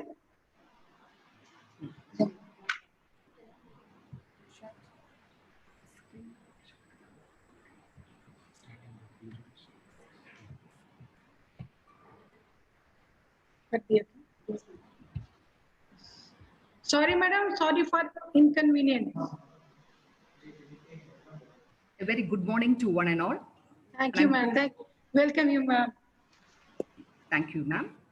First, let me give my bouquet of thanks to the management of Vikrant College of Nursing and Madam Keshkali Sharma for having invited me for this national virtual conference. And Madam, you actually deserve two more thanks. I would just like to brief you on that. One is, it is going well ahead of time. So I was just worried. You had given me the time of 12 to 1. Then I thought my children will be feeling hungry, how they would be able to listen to my talk. So that worry is off and I'm cool now. Thank you, ma'am. And the next one is, I think Dr. Kamlesh Singh and Dr. Ashok Mewara has done a little bit of my work also. But then I thought that the topic is going to be medication error, a little bit of reinforcement will be helpful for the students. So with this, I would like to start my session. Yeah, ma'am. The objectives of the session, it will go around like, first, they'll be able to define error and medication error, recognize the incidence of medication error, identify the factors that may influence medication error, list the causes of medication error, enumerate the causes of medication error, and appreciate various research evidences related to medication error. Since the topic is on evidence-based, the entire script is based on the research topics, right? To start with, I think Madam Kamlesh also has highlighted all that. Sorry. Yes. Errors are an integral part of human life. When we say errors are an integral part of human life, here in this medication error, though there is a saying, error is human, to forgive is human, that not be applicable is medication error. Because we do not want such errors to happen, as already has been dealt that it is life-threatening when such errors happen. So what we require, ultimately what we require as nurses, passion towards the profession, a whole lot of dedication and commitment. Many errors originate from the natural process of cognitive and behavioral adaptations, which develop the correct behavioral skills. Although medication errors... Sorry to interrupt you, madam. I think there is some problem with connection. Your voice is not clearly audible.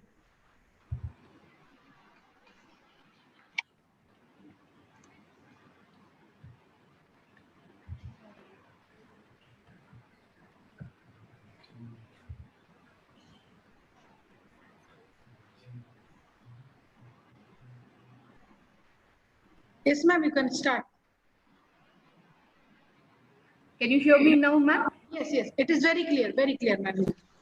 Yes. Thank you, ma'am. Did you hear that, or you want me to start from the beginning? Hello, ma'am? Yes, ma'am. Yes. Can you hear, ma'am? Yes, ma'am. Clearly we can hear now. All right. Yeah. So I was just telling that errors are an integral part of human life. So there is a saying in English that to err is human and to forgive is divine. So that could not be applied in medication error. That is because we are dealing with the lives of the human being. So we cannot take any little thing for granted here. So ultimately we require as nurses passion, dedication, and commitment. So many errors originate from the natural process of cognitive and behavioral adaptation, which develop the correct behavioral skills. Although medication errors can be caused by all members of health team, nursing medication errors are the most common because she is the one who is administrating the drug. The reason is that nurses execute the majority of medical orders and spend about 40% of their time in the hospital to administer medicines. And rates of nursing medication errors are high in developed and developing countries, as said by Jeragi. So what's an error? An error is something incorrectly done through ignorance or inadvertence. A mistake, example in calculation, judgment, speech, writing, action, etc., or failure of a complete plan as intended.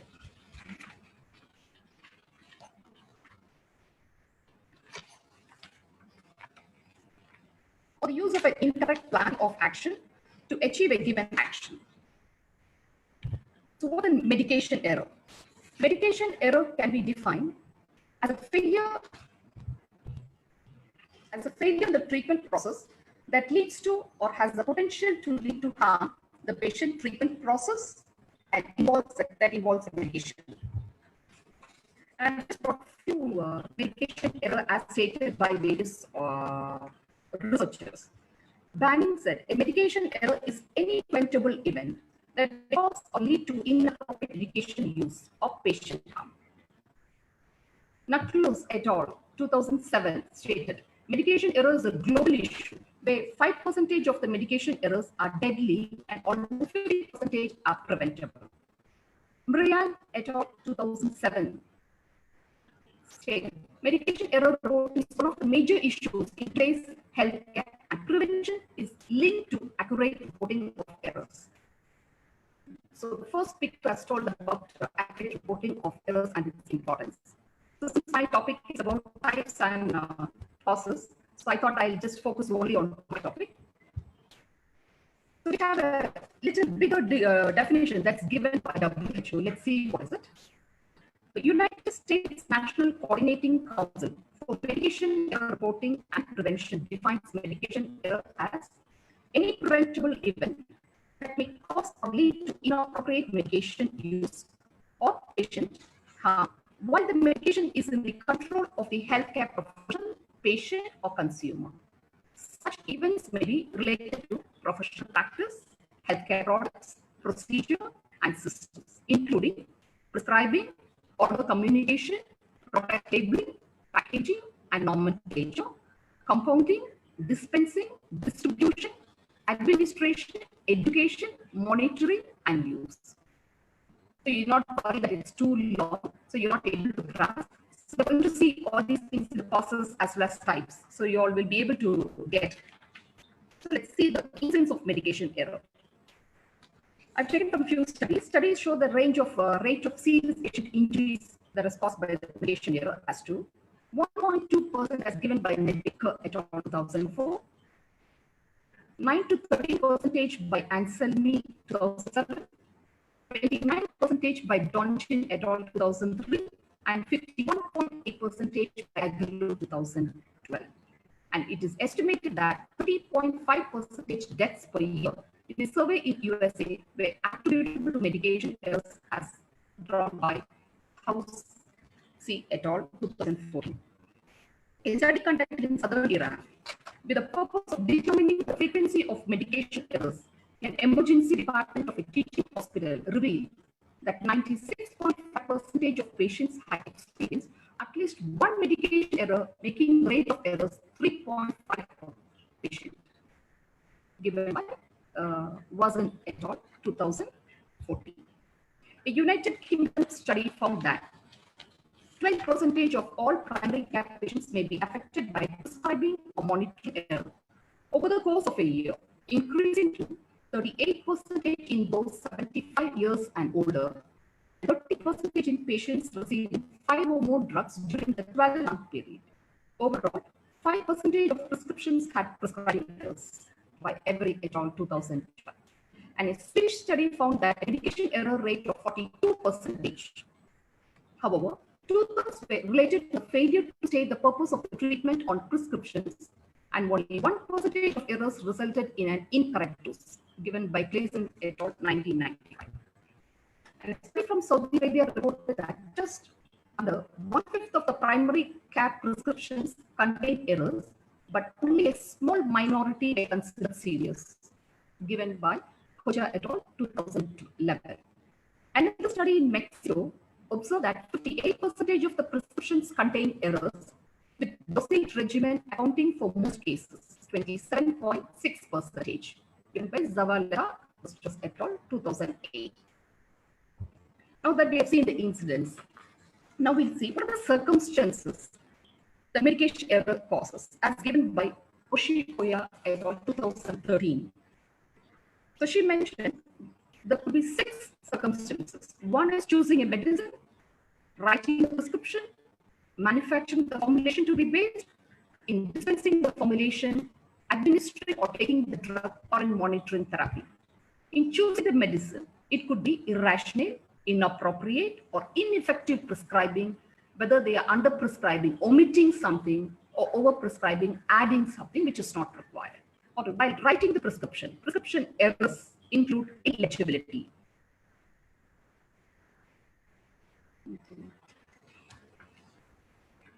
Prescription errors include illegibility. So I think Madam has already said about not writing clear prescriptions. Managing the formulation to be used, wrong strength.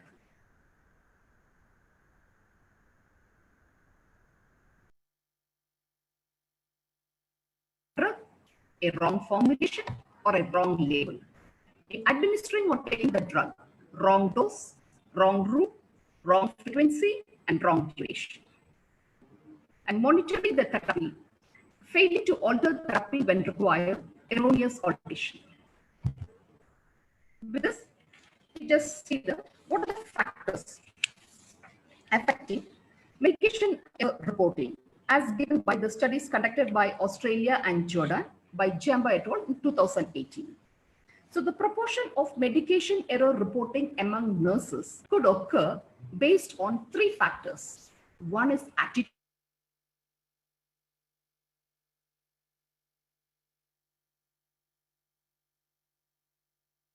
Incident reports do not present insignificant changes. It means the author meant the nurses take it into granted that by incidentally reporting that medication error has taken place, it is not going to result in any significant changes, so let us not report. So that kind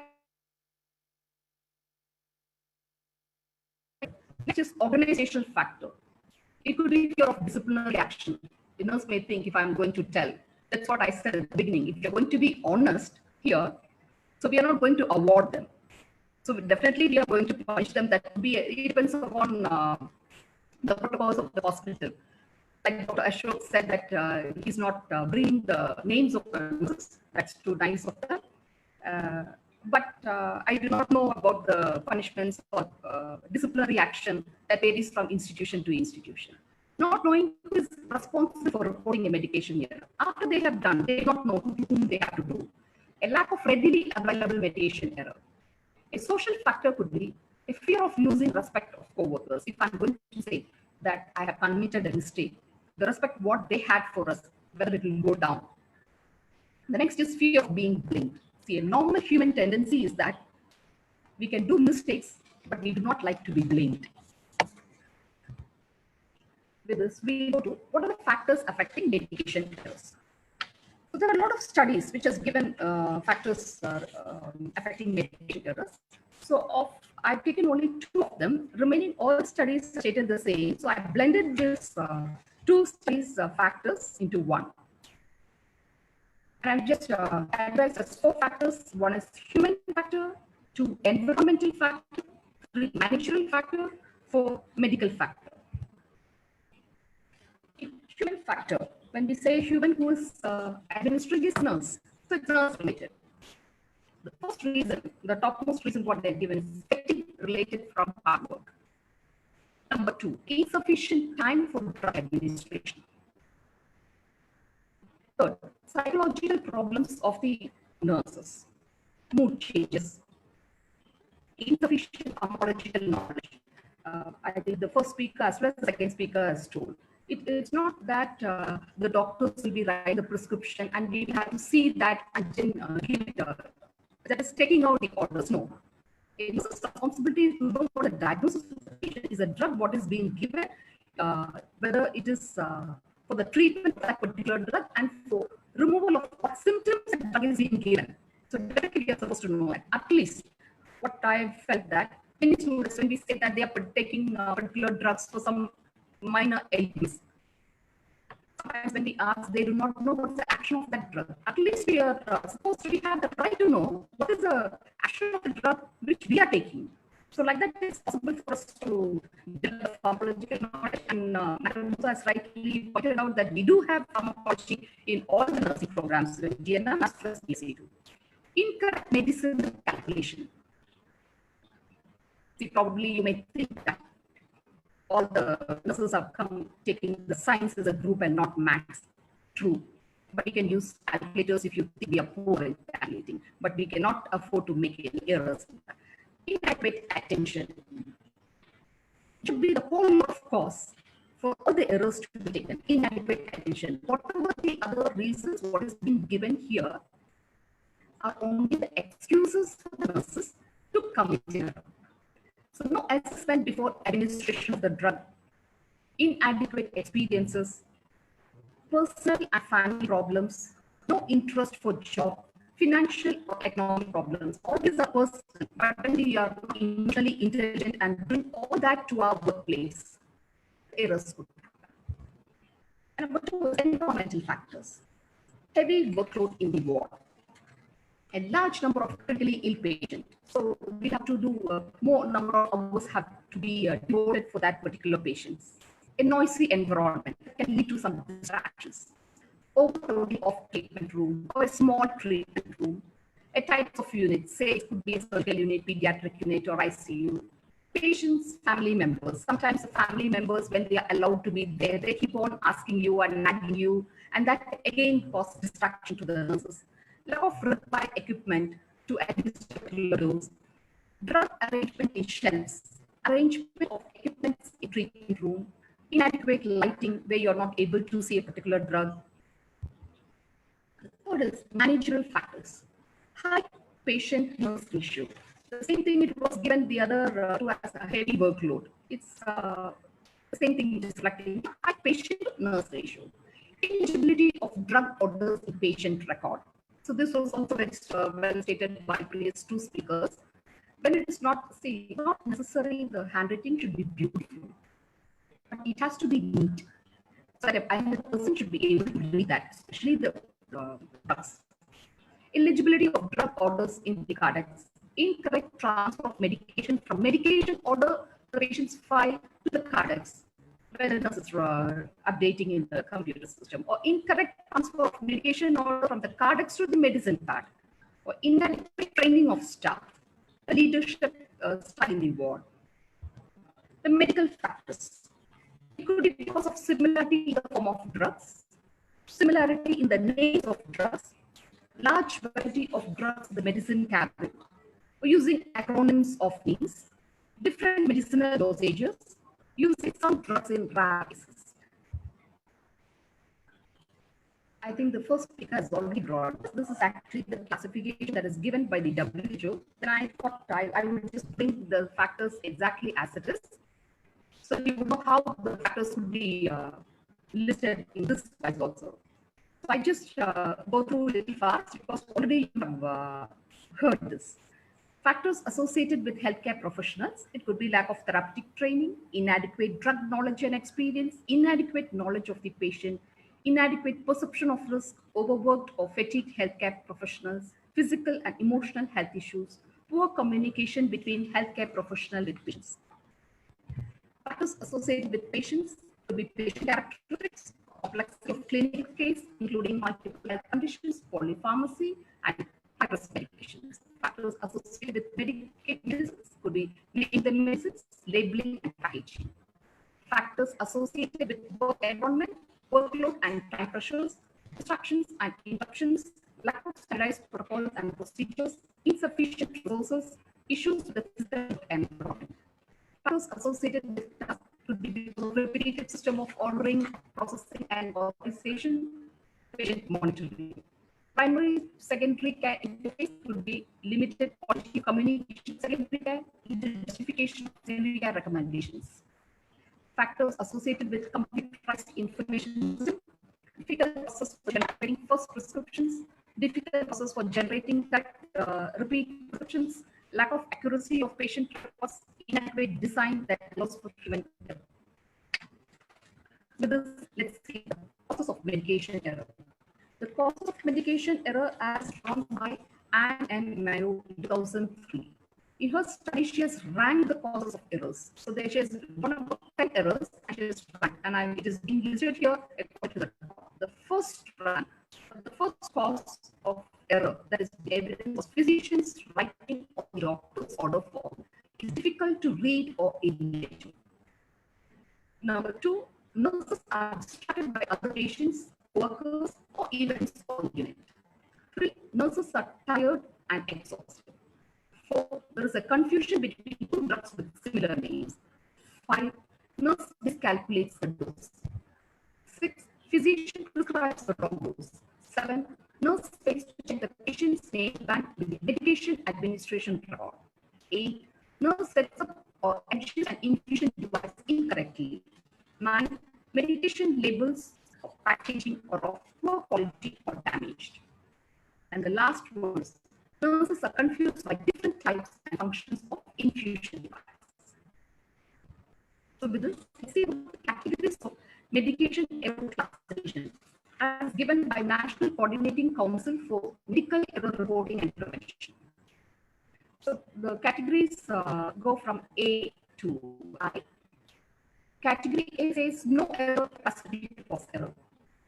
B, error has occurred but it did not reach the patient. Category C says error that reached the patient. Error has occurred, it's reached the patient, but it's unlikely to cause the harm. Say multivitamin was not ordered on admission. Category D, error has occurred and it has reached the patient and could have necessitated monitoring and intervention to preclude harm.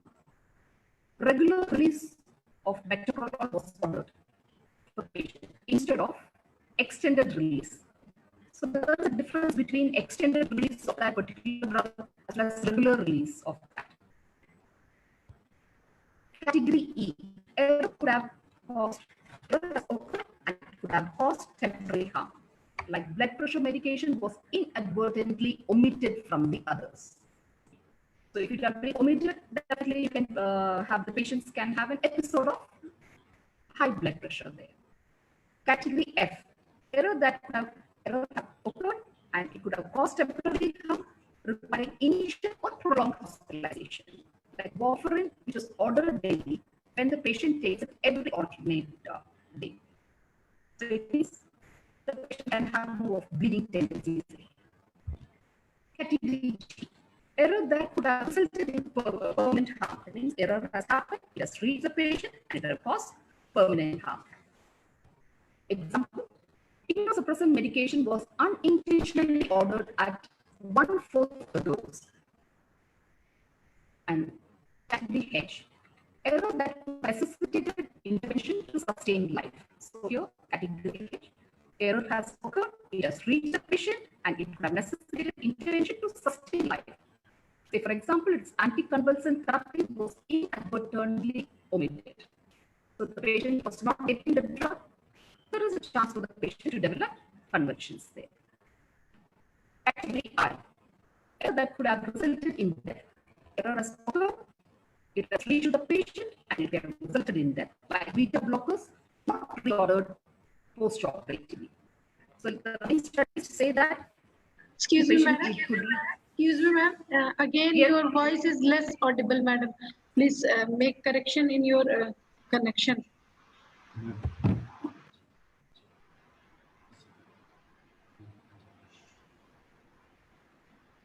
Yes, ma'am. Just give me 1 minute. I'll just get it corrected. Yeah, sure, ma'am. Sure.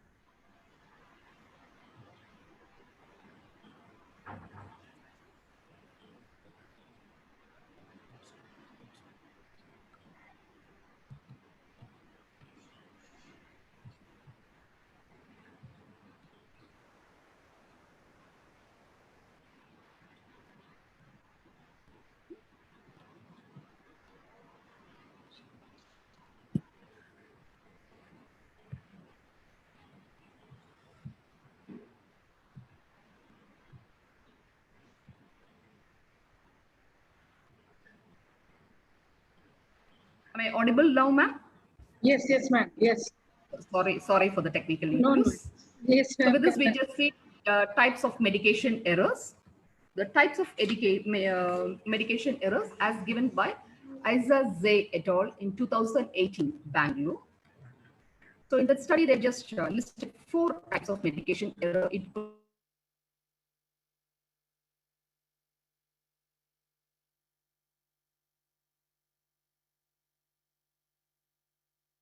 The highest percentage was found in prescribing errors, 2.33, and in administration, 41.66.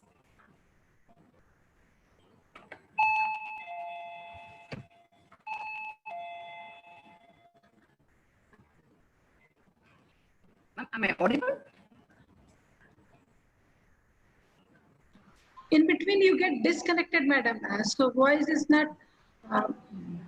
No, I can also see here. I can see that your connection is unstable. That's why I asked. Yeah, you. it is unstable. I think connection. It is because of connection, madam. Yes, yes. Now can you hear me, ma'am? Yes, ma'am. Now it is very clear. Okay, fine.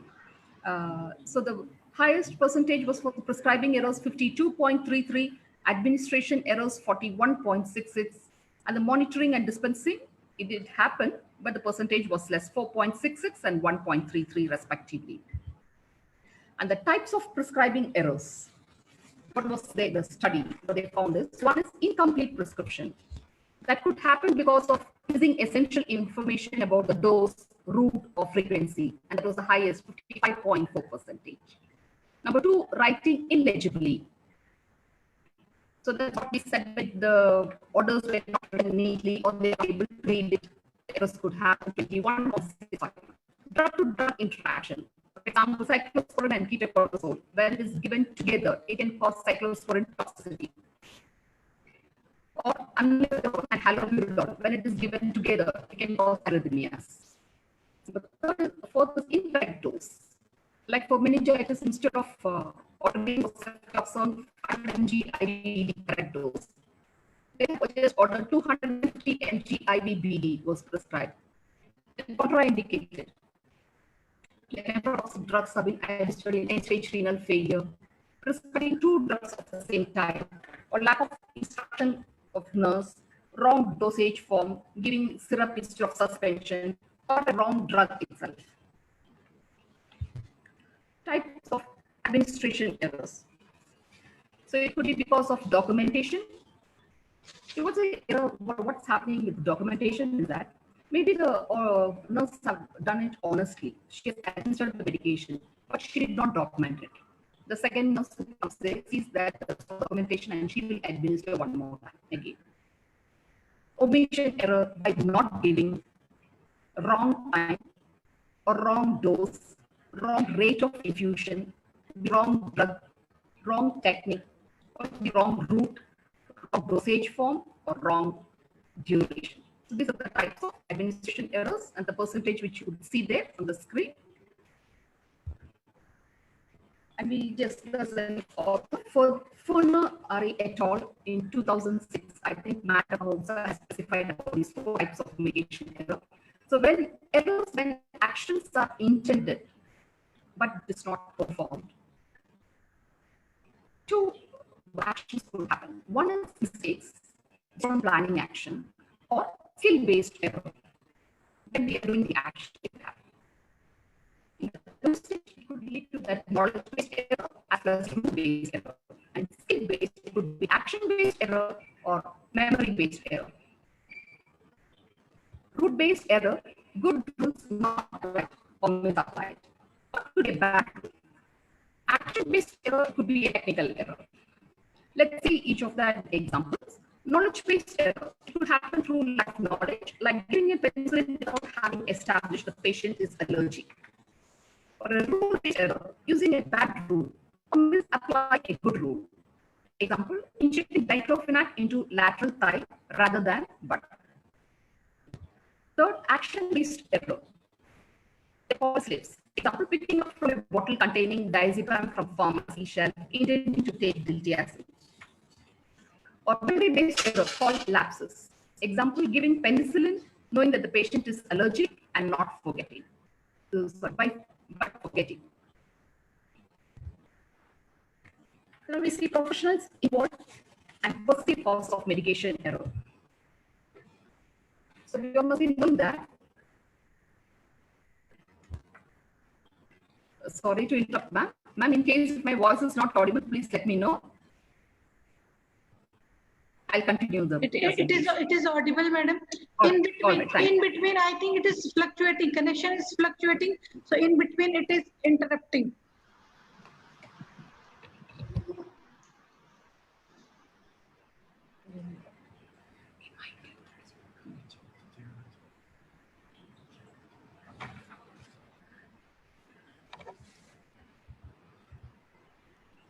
We see the professionals involved and perceived causes of medication error.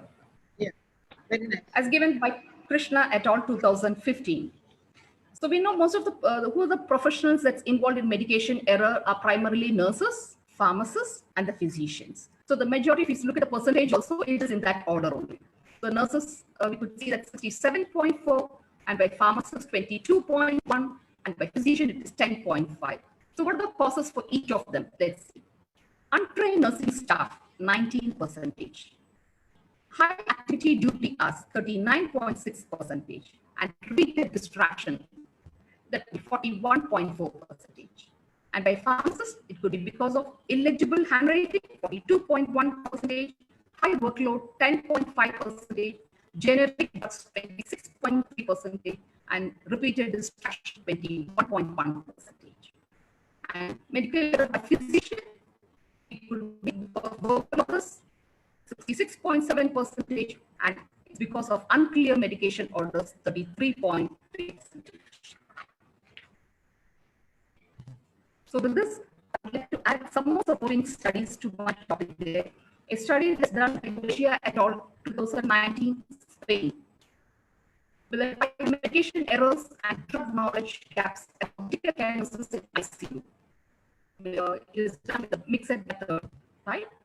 So it was found that 1.3% contributed to potential prescription transcription errors, 8.15% to antibiotic therapy, medication 2.94%, and medication administered to nasal was 11.1%. And the same study said the main drug knowledge gaps identified among nursing professionals. What were they? They were in preparation or the administration of insulin, 92.5%, NGT administration, that's salicylic acid, that's aspirin which we give, 72.5%, administration of low molecular weight heparin, 60%, diffusion and mixing in adrenaline, 60%, and either in dose or concentration or in infusion speed of the potassium chloride, 50% was found. And the second study with the young Al-Haq, 2014 in Iran, the title "Types and Cause of Medication Error in Nursing Students" had done a descriptive analytical study among 62 final year students. The results show medication error was infusion rate, either they have done it more or they have already been very less. And the causes of medication error elicited in that study was in drug calculation.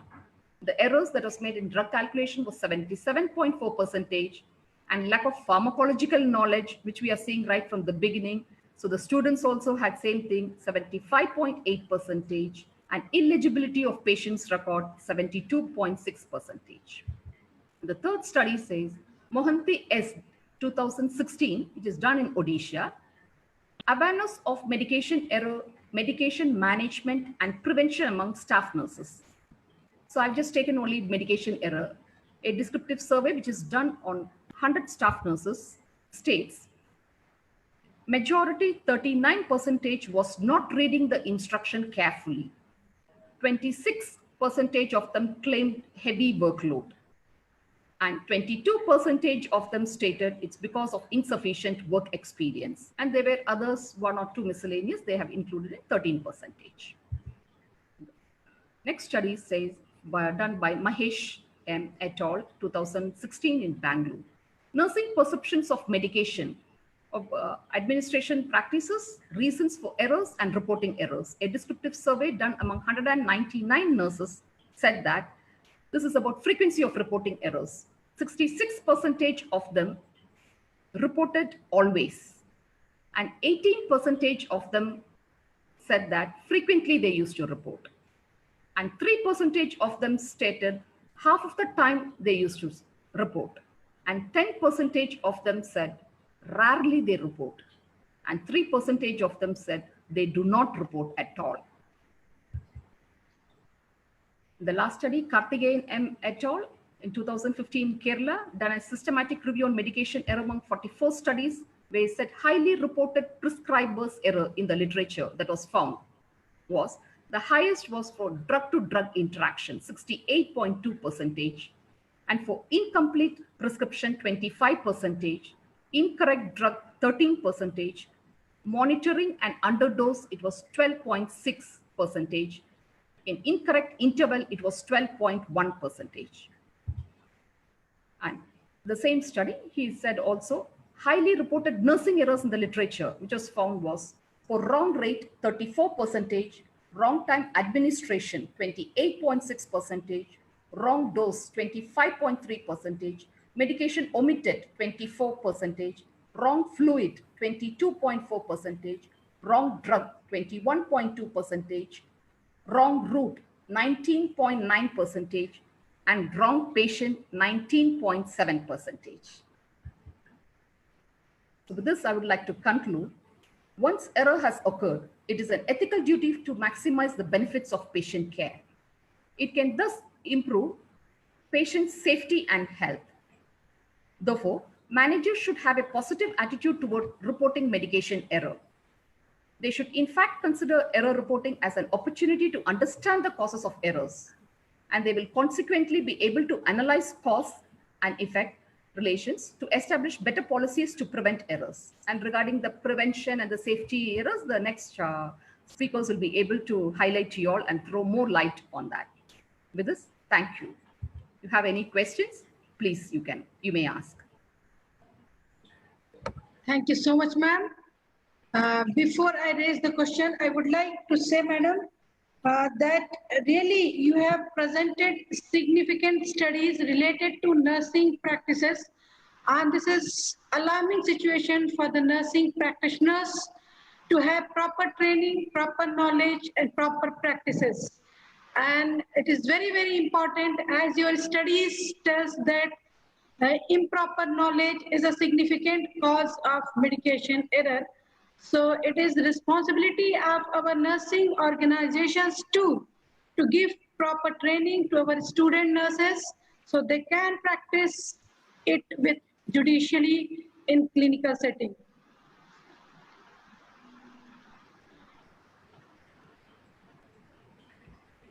Any question?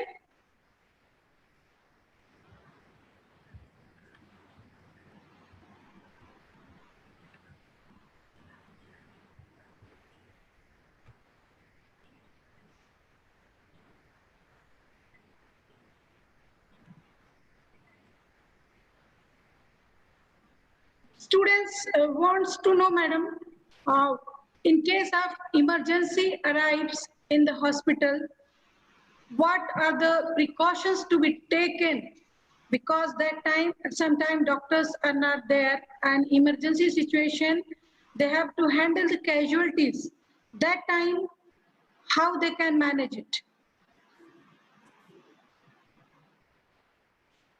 Madam, please unmute yourself, madam.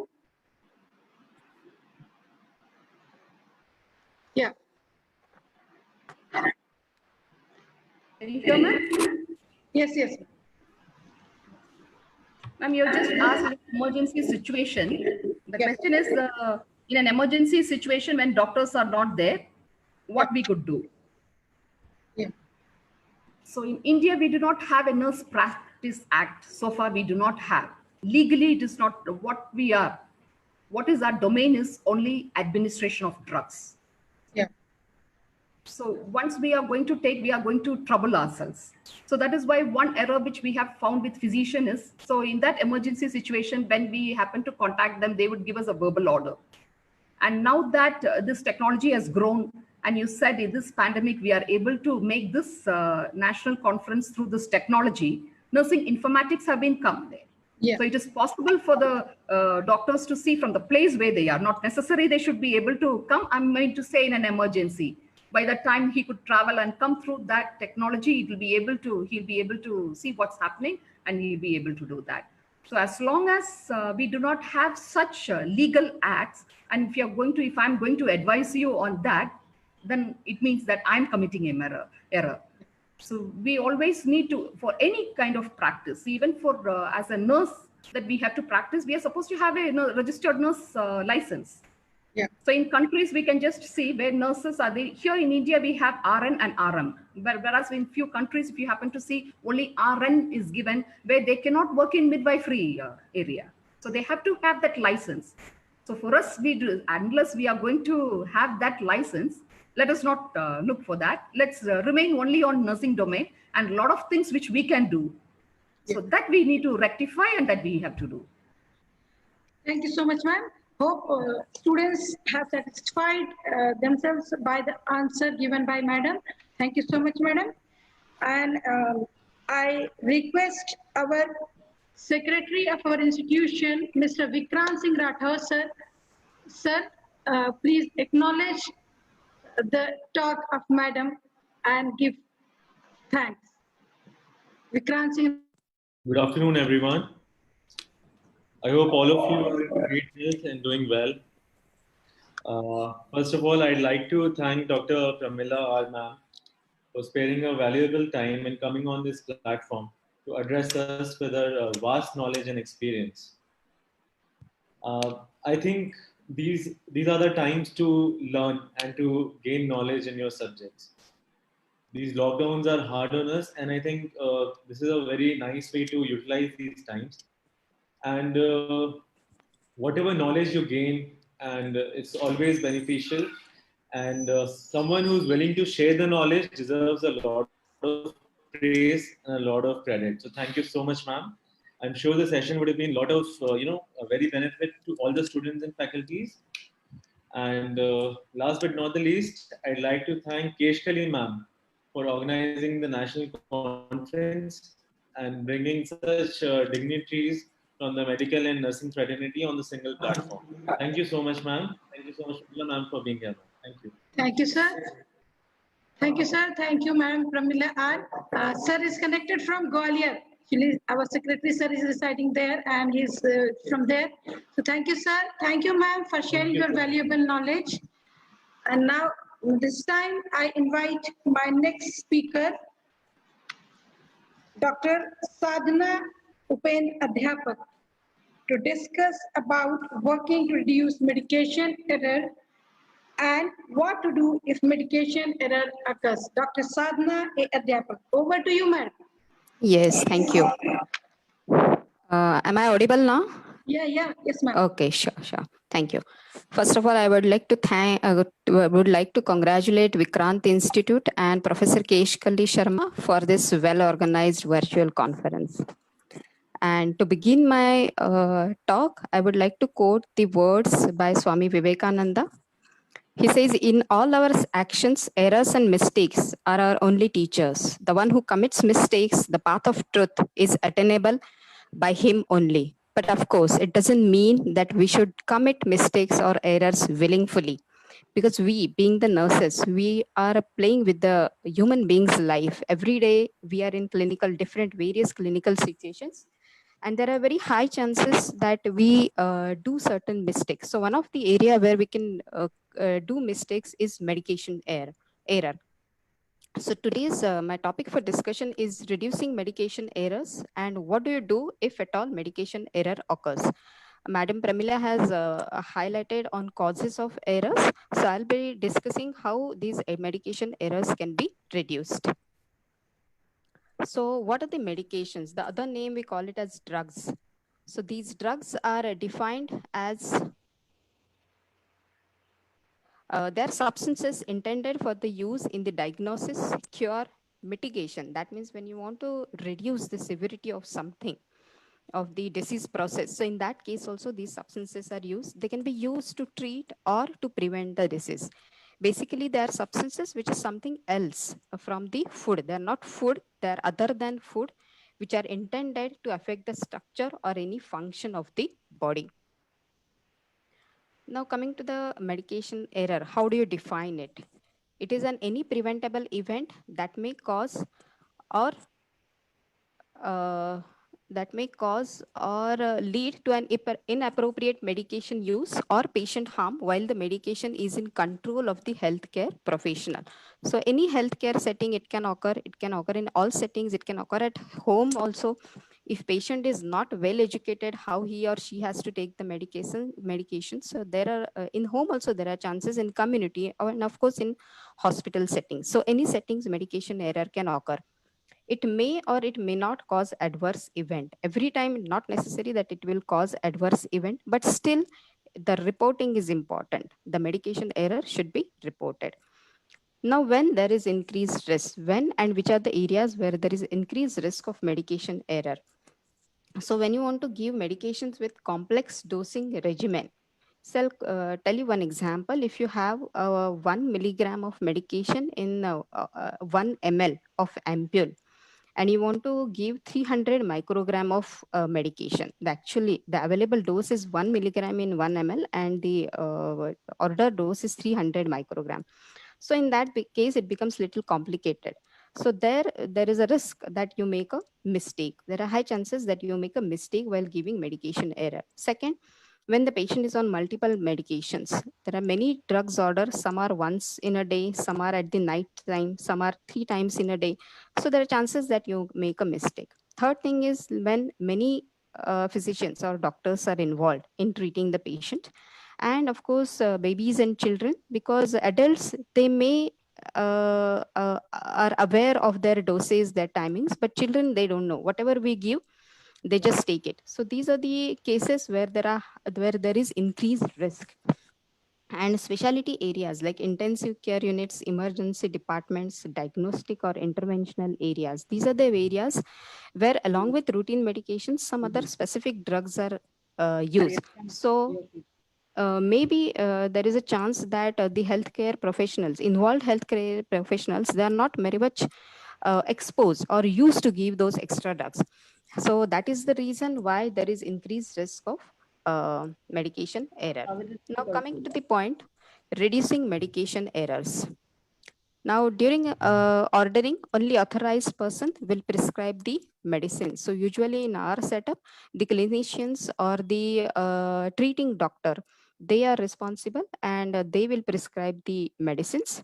If at all, if junior doctor is prescribing medication, it should be countersigned by the consultant or the treating doctor. So pharmacy, it is they should see that the counter signature is there. Prescription which is not on the hospital letterhead, that will not be accepted by the pharmacy. Usually in most of the hospitals or where accreditation policies are available, all those big hospitals, they have a policy that the medication is written, the prescribed by the authorized person, and the indent is sent to the pharmacy. So the indent which is not on the prescription, the letterhead, hospital letterhead, will not be accepted by the pharmacy. Then only registered nurse should give the medication. In case of any doubt, should be cross verified. Then in case of telephonic of oral instructions, same shall be noted in the prescription by staff nurse, and counter signature should be obtained. It should be obtained as soon as possible, or at least within 24 hours, because sometimes you cannot take the risk of the patient's lives. So in that case, when you don't have time, the telephonic or oral instructions are acceptable, but it should be noted down immediately as early as possible. And in that case, you can follow the read back policy. That is, whatever is ordered, you just repeat it. You repeat the name of the drug, repeat the dose, repeat the route, and just to make sure that the same is ordered. So this is the way, this is one way where you can reduce the medication errors. Second is regarding storing. All the drugs should be stored as per the storage requirement. So one should be aware how the drugs are stored. Most of the time, on the labels, the instructions are written at what temperature the drug should be stored. Certain drugs are stored at the lower temperature. So the health professional should know that they are supposed to be kept in the refrigerator.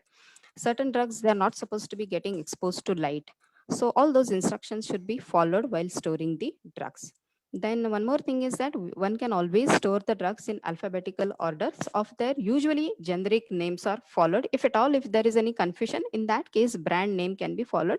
But most of the time, alphabetical order of generic names is followed.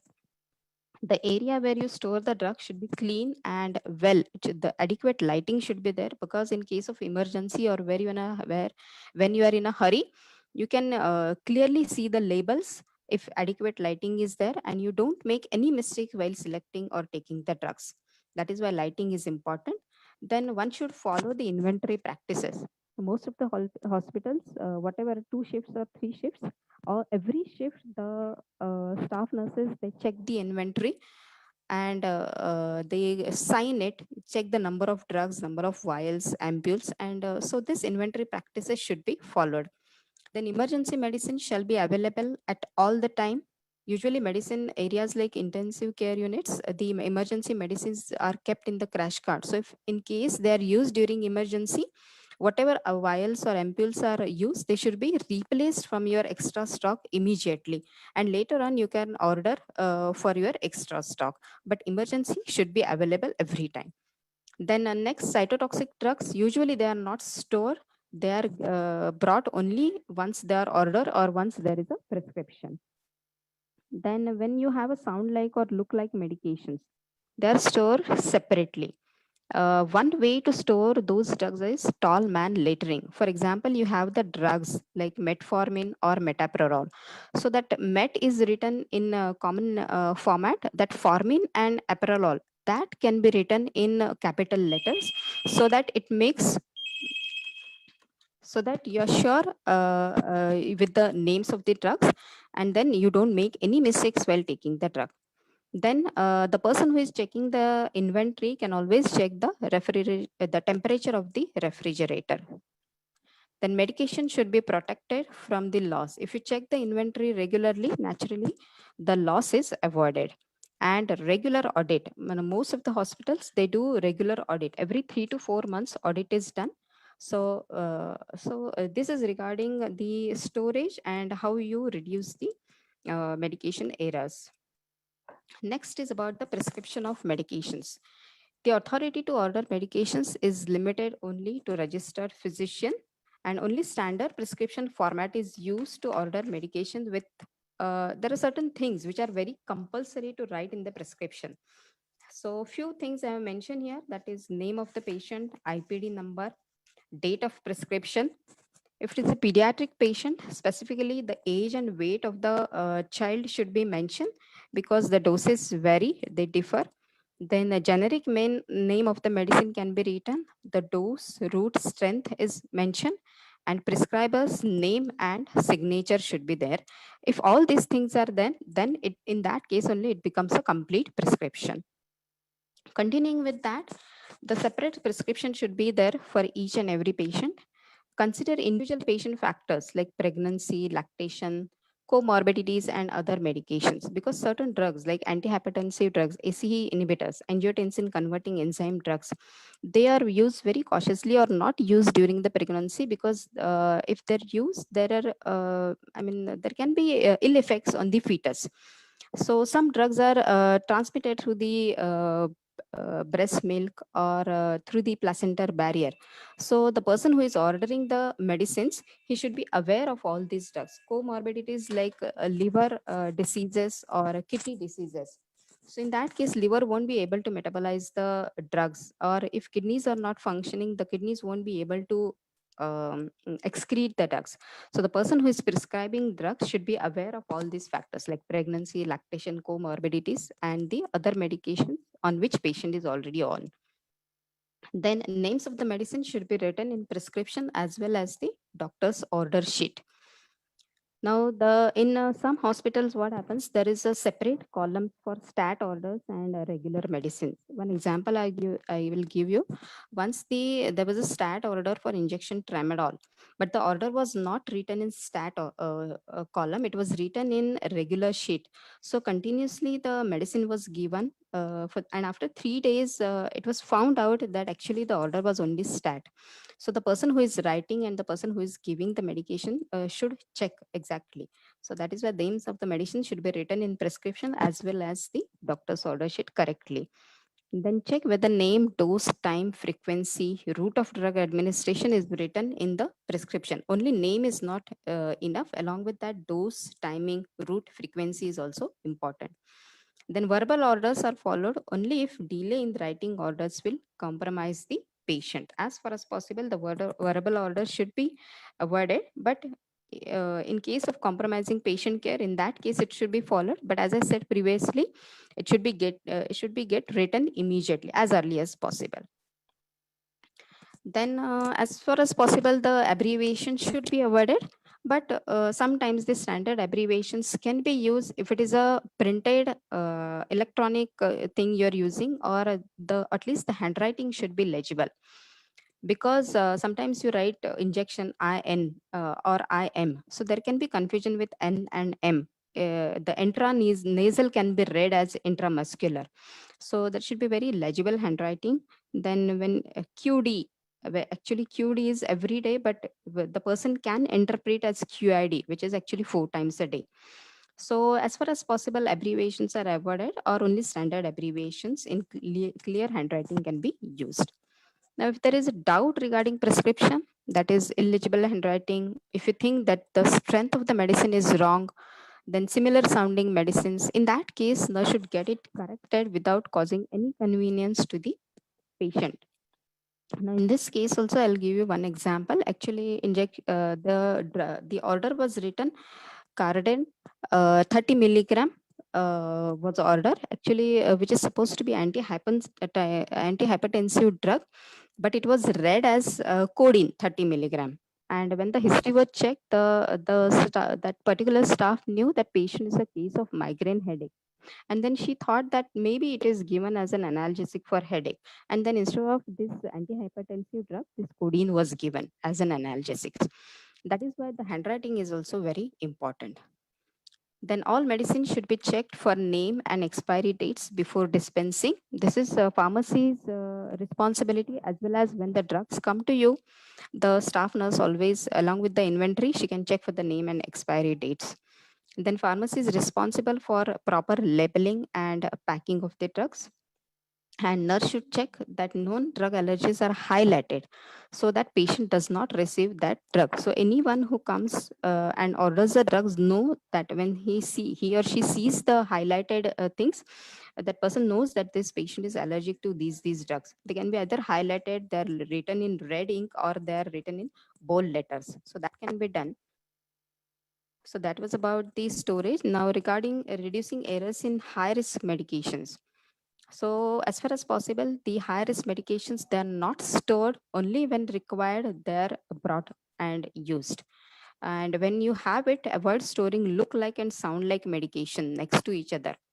So in previous slide, I mentioned that drugs can be stored as per alphabetical order. But if you have a confusion, like one example I've quoted here, the injection vincristine and vinblastine, which are chemotherapeutic drugs. So these are sound like medications. So instead of this using generic name, they can be stored by using their brand name. Instead of vincristine, you can write it as oncovin, and instead of vinblastine, you can write it as Velban. So if, I mean, it depends, of course, on the hospital policies, but certain changes can be made. And always there has to be a register of high risk medication in which the name of the person from whom the medicines are received is mentioned, quantity is mentioned, balance, then sign of the person who makes the entry and sign of the person who checks for all this.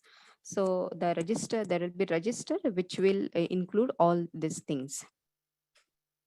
Then how do you reduce the errors during administration?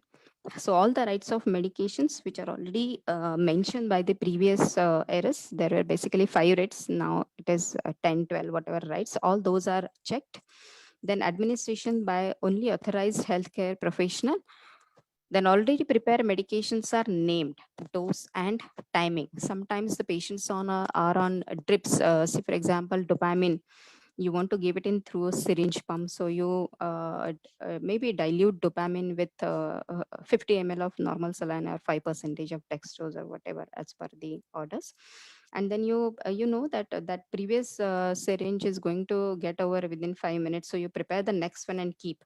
So when you're already preparing, immediately without any time wasting, you will name it, the name of the medicine and dose at what time you will be starting. So all those things should be immediately put on the syringe. Then medication should be checked for name of the patient, name of the medicine, dose, frequency, route. Then verification by at least 2 people, especially for high risk medications. Then the documentation, of course, this is important part, because whatever you give, if you're not documented, that means you're not given it. So documentation immediately after administration. Then in case the drugs are brought from the outside organization, usually these such things are not allowed, but if at all in that particular organization some drugs are not available, in that case maybe the drugs are got from outside. So in that case, one has to check for the bill, the correct name, the label of the drug, the dose, expiry date. So staff nurses can always check for that, and also encourage patient to be actively involved in medication process. So you are aware, as well as make patient also educated about like what drugs he's getting, what can be the timings, what are the doses. So make patient also aware. So involve him in the medication process. These are the some example of ambiguous nomenclature. Now, usually Tegretol, that last L and the dose 100 milligram, that one can be a confusion. It should not be Tegretol 1000, Tegreto 1100 milligram. So when the things are written, one has to be very careful how it is written. SC, there can be confusion between sublingual and subcutaneous, SC and SL. Then 1.0 milligram and 10 milligram. When it is only 1 milligram, avoid writing 0. Why you want to write 1.0 milligram? That can be interpreted as 10 milligram. But when it is 0.1 milligram, always try to write 0.1, because 0.1 can be interpreted as 1 milligram. So such things can be followed when the medicines are prescribed. And of course, these are the ways where you try to reduce the medication errors. Now, what can be the risk if at all medication error occurs? What can be the risk? So the one major risk is there can be adverse drug reaction. So what is an adverse drug reaction? It is a response to a drug which is noxious, and unintended, and it occurs at doses normally used in human being for the prophylaxis, diagnosis, or therapy of disease, or for the modification of physiological function. Now, what are the risk factors for this adverse drug reaction?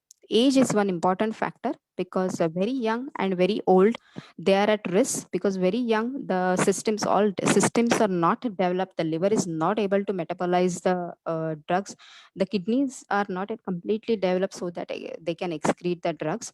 Or in old age people, maybe the systems are no more functioning, and that is the reason why young and very old are at risk of adverse drug reaction. Second is, of course, heredity, and then simultaneous use of several drugs, and pregnancy and breastfeeding, as many drugs can be passed through the placenta membrane and through the breast milk. So these are the risk factors for adverse drug reaction.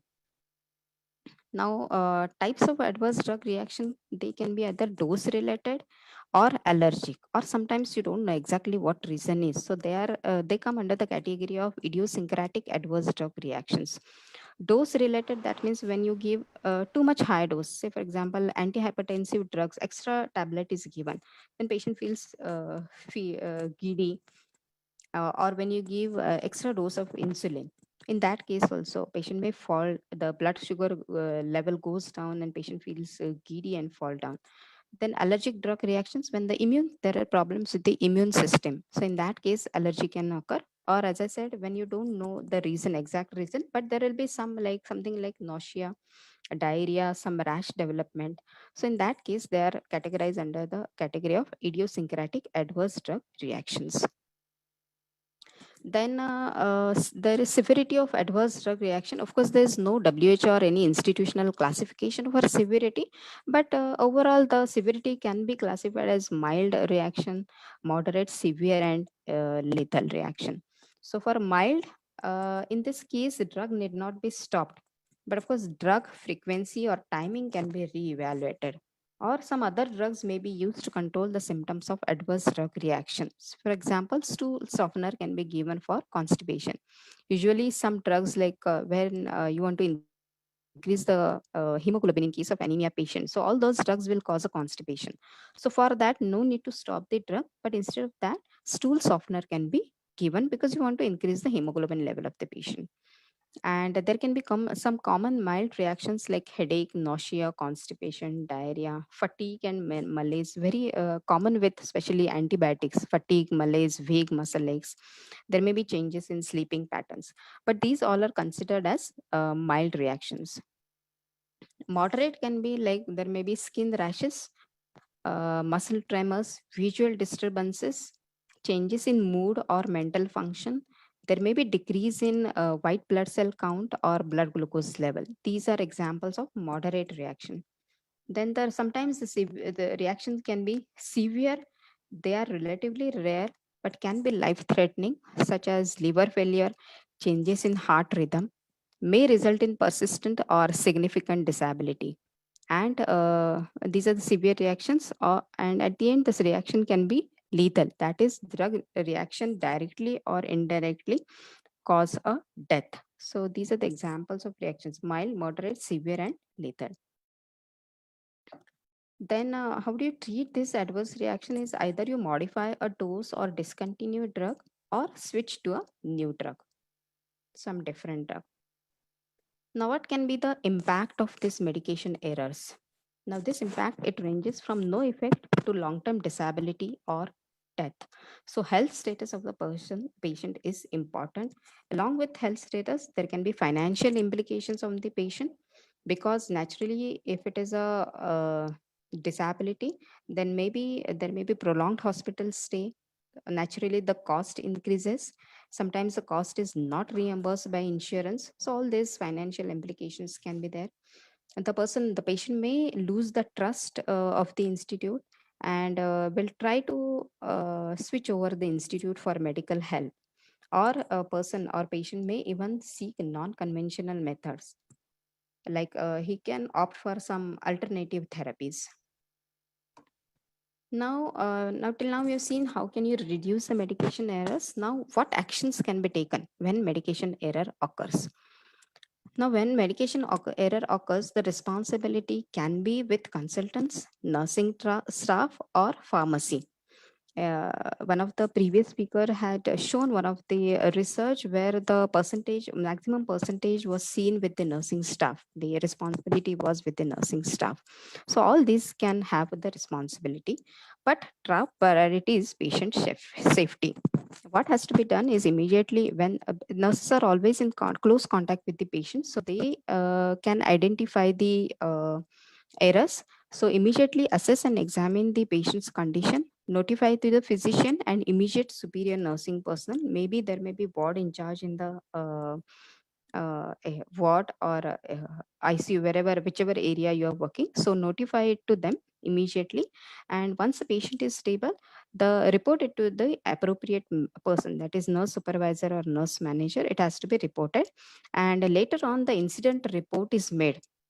And this report is made before your shift is changed, or at least within 24 hours of incident. And this one copy is submitted to pharmacy and therapeutic committee chairman. Usually all hospitals, they will have the therapeutic committee where the pharmacy and the other administrators are the members of the committee. So the report is submitted to the chairperson of the committee. Now, one should not get scared of this, but this reporting requires knowledge to recognize the error, also the confidence and communication skill to address the error with appropriate person. Now, all accredited hospitals, maybe it is NABH or JCI, whatever accreditation, they have the policies. They have very well-defined policies for management of medication, and all these policies will define exactly how do you give the medications. So one part is they define the medication error also, and types of medication error, whether it is when do you call it as order error, when do you call it as transcription error, or when do you call it as a preparation error, and when do you call it as administration error. So based on these policies, the report can be made. Now, this incident report, it may not be a part of medical record, but it's a document, it's a legal protection for employee and institution. This report is a part of quality improvement program, and which is usually used to track the incident pattern. In fact, it is a part of good management, risk management program. Now, when you make a report, there are certain things which you mention in the report. So part of this medication error report are, one is demographic details of the patient, time of the incident, location of incident, accurate factual description of the incident is given, and details of the employee, details of the person who fills the report. And then later on, maybe the course of action is mentioned in that. The course of action depends on the details of the error. What type of error is made, the course of action depends on that. And the committee will make a root cause analysis. So the steps of root cause analysis are usually these. You establish a team of appropriate personnel, describe event in detail, find exact cause, develop specific action plan, and develop outcome measures. So all the members of this committee, as I said previously, they will sit together. The person who has committed the error will be taken into the confidence. All the whole incident is discussed in the committee, and all these things are done at very confidential level, without exposing the person's names. And based on that, the corrective action plan can be taken. Say, for example, a corrective action plan is like, if a minor mistake is done, maybe the person is the area where the mistake was done, that the person is taken out from that area, and some other area he or she can be posted. Or for some days, the person is not allowed to give the medication. It is not necessary that always you remove the person from the job. Such things also can be done. Change the area, and for a few days the person is not allowed to give the medication. The retraining is given to the medication related to medication can be given to that particular person. The re-evaluation is done, and after a few days the things can be continued as normal. So there can be emotional impact of these errors on that particular person, but it should go smoothly. It may lead to isolation, doubt in one's ability to perform well in future. There may be loss of confidence. Post error counseling can be done. Medication error prevention training can be done. As I said, corrective actions can be taken, and focus on job related stress reduction, reduce the incidence of feeling guilty. Then there is something known as National Coordination Center for Pharmacovigilance Program of India. These are usually, they advise you how do you report, what to report. Like they say that serious as well as non-serious drug reactions are should be reported. Who can report? Any healthcare professionals, the physicians involved, the treating doctor, or the staff nurses. Any one of them can report. Where to report is adverse drug reaction monitoring centers. There are always local adverse drug reaction monitoring centers are there. So first the reports are sent to them, and they always tell you what happens to submitted information. The casualty assessment is done at adverse drug monitoring center by using WHO UMC scale. UMC is that Upasala monitoring center is there, which is coordinated by WHO and which is located at Sweden. So, so they have a scale, and with the help of that, all confidential handling of the information is done, and follow-up is taken about the incident, whatever has happened. And there are certain mandatory fields in this ADR report, that is the patient's initial age of onset, the onset of reaction, the reaction details, date of onset of reaction, and suspected medication, reporter information. All this is taken. Actually, this is basically to explore and understand the risk and benefits of medication. So all those NABH accredited hospitals, they usually, what do? They report this, they send these reports to local adverse drug monitoring reaction monitoring centers, and then they may send it to UMC, Upasana Monitoring Center. So in the end, I'll just say that medications errors can be costly in terms of money, time, and health status of the patient. But education is the only key to prevent the medication errors. So there should be, see, human beings, it's very natural for them that they forget the things. So repetition is the only key so that you remember the things. So that can be done through the regular in-service education programs. The staff nurses should not feel that it's a punishment. The in-service education program is a punishment for them. It is not that, it's just a revision for them. You know the things, but sometimes it may happen you're forgetting. Like you forget some drugs, names of the drugs. There are few new drugs which are available in the market. So through in-service, you come across with those new things, and then you're revised about the knowledge. In areas like ICUs, the operation theaters, what can be done is like the easy access. If at all a staff wants to know certain details of the drugs, so maybe internet facilities or something like drug books should be made available to the healthcare professionals. So in case they have any doubt, they can immediately refer it. And discussion is also one key, where you can always discuss the things with your colleagues. When you discuss the things, what happens, you become alert. You know that, okay, previously somebody has done this mistake. So when I'm giving this particular drugs, I should be alert. I should not make these mistakes. So discussion is always helps to gain the knowledge. And this is how or certain information like certain drugs are not crushed, they're only swallowed. So such things are displayed or highlighted in area where they're easily seen by the people who are working in the hospital. So such things can be done. And these are the various ways how you reduce the medication errors, and what you do in it all. If at all you do error, what can be done. So these are the references, and thank you. So once again, thank you to Vikrant Institute and Professor Keshkali for giving me this opportunity. Thank you so much, ma'am. Really, it was very informative and practical session for day-to-day practice.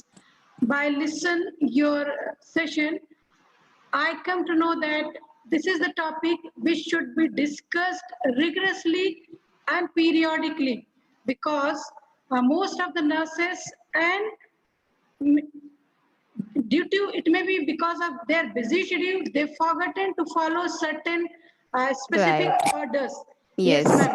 So I feel that again we should organize every year somewhere, either this college or that college, we should organize and give exposure to our beneficiaries, our students, our nurses, our teachers to get acquainted with this topic. And they should, even for teachers, if teachers will learn these things, they can share this with their students, and students who are future nurses will practice with judicially this topic. Right, exactly. So thank you so much, madam. Thank you. And if anybody have any question, you can ask. This was very fruitful and practical session for you all. I feel personally that you should have many questions.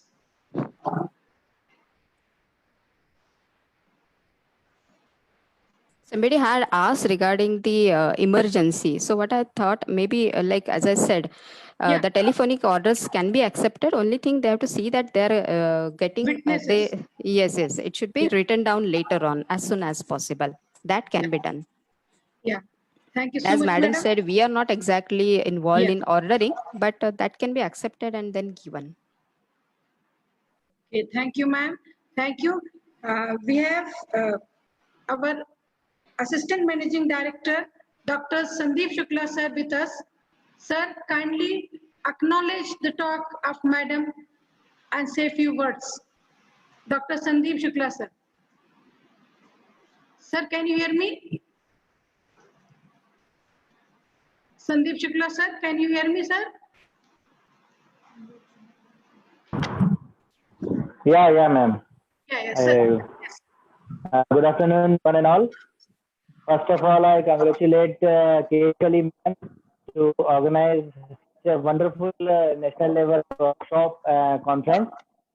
And the topic was very necessary to understand everyone. Everyone is want to know that error should not be there in medication.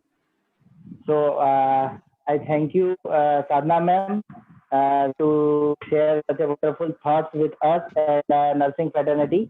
And I also thank to all the nursing people and doctor people who done a wonderful job in such a pandemic situation. You guys are very good in very great working. So I thank all of you, and thank you very much, Sadhna ma'am, to share this kind of such a little bit things to our all nursing professionals. Thank you, ma'am. Thank you, thank you. Thank you, sir. Thank you so much, sir. Rightly you Thank you. said, sir, during this corona pandemics, nurses are considered as frontline warriors and caregivers, and their responsibilities are increased, and they should learn and they should practice these things. Thank you, Sadhna madam. Thank you so much. Now we have our next speaker with us, Mrs. Dolly Viswas from Fortis Hospital, Calcutta. I request madam to please start with your session, which is very important again for practicing nurses.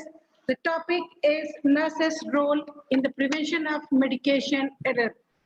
Madam, please proceed with your topic. Madam Dolly, over to you, madam.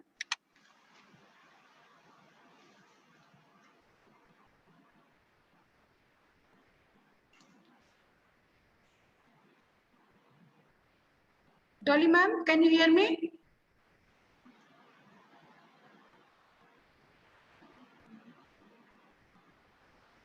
Madam is connecting. Till that, I want to inform you all that to getting e-certificate, it is very essential to all the audience and participants to please fill feedback form and submit it.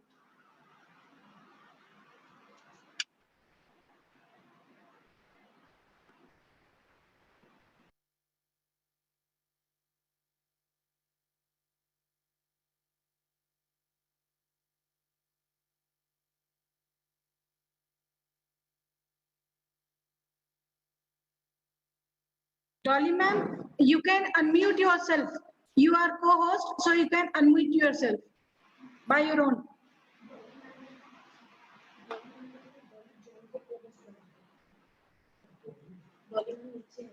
Dolly विश्वास को बोले बना दो. Wait, Dolly madam, we are making you co-host. Actually, we have two Dollys. One is Dolly John and you are Dolly Viswas. And by mistake, we had made host to Dolly John madam. Soon we'll make you host.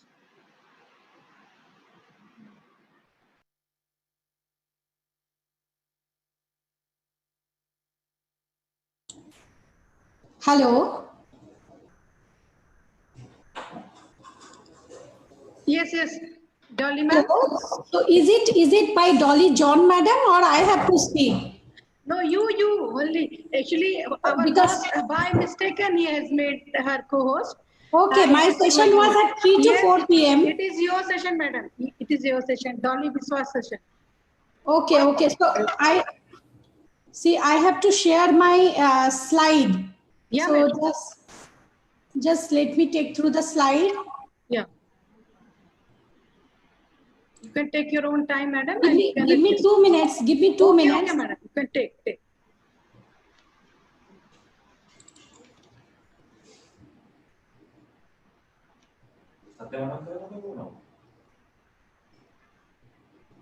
একটুখানি দাঁড়াও না আসলে these slides are there in pen drive.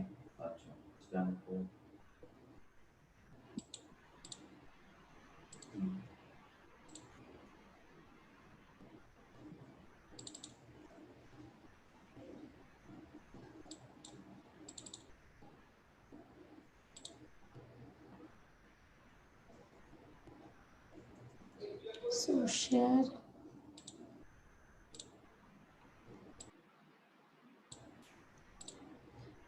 এখান থেকে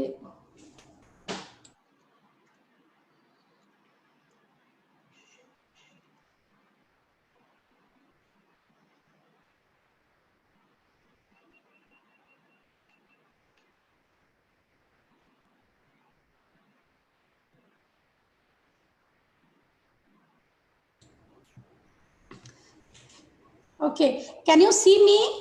Can you see me? Yes, nicely. We can see you. We can visualize your slide also.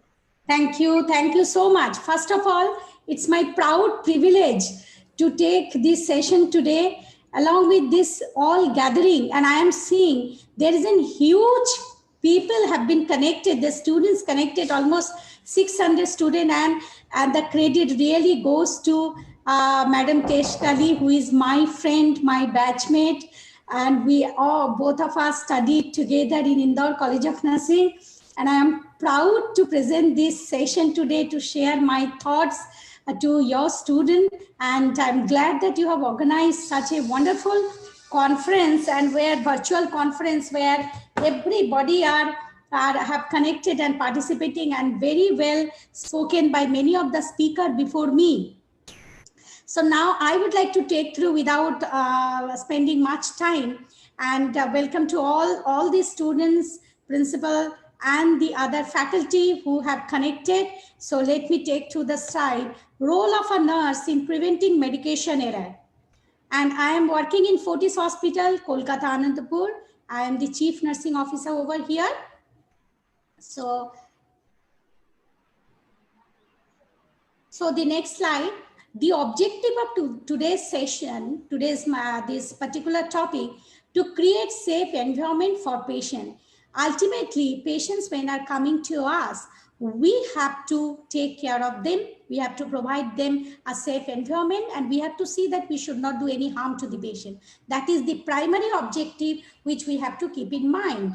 Next is promote safety culture in the organization. Third, to motivate the staff for safe administration of drug, to prevent adverse drug reaction, to gain customer satisfactions, that is our patients and their relatives, and to develop competent caregiver, which is most important role today a nurse leaders must play. In any of the healthcare organization, as we all know, 60% populations are the nurses, rest of 40% are comprises of other supportive staff. So why do we say the nurses are the backbone of organization? Because of this, because any organization nurses are comprising 60 to 65% of the population, and there are plenty of responsibilities lying on us, and medication administration is one of the most important responsibilities that we all have to keep in mind. As you all are hearing long lectures from many of the speakers, there are the errors that happen. Prescribing error, almost 39% that has been reported worldwide, could be a wrong dose, wrong choice, known allergies related to error, 6% wrong frequencies, 4% drug-drug interaction, and 2% wrong drug administration. Transcribing error, doctor while transcribing into the medication card, or a nurse has got the power to transcribe the medication card. At that time, the error can happen. That is illegible signature, time missing, order incompetent, or order illegible. So these all are the problems, and percentage-wise, the study is being done. Dispensing error, 11% error happens mostly, and because of that, dispensing error may be from the pharmacy, decimal point error or calculation error, dosage misdivided, the staff doesn't know how to divide the dose, or doesn't know what formula to be used to calculate the infusion when a patient is on inotropic infusion or vasodilator or any kind of other infusion are going on. That time the staff has to know about it, that how the formula, which formula to be used to calculate, and dosage not divided properly are causing a dispensing error. Maybe from pharmacy also it could happen, and administration error, which is 38% almost, can happen because a nurse have administered in a wrong way.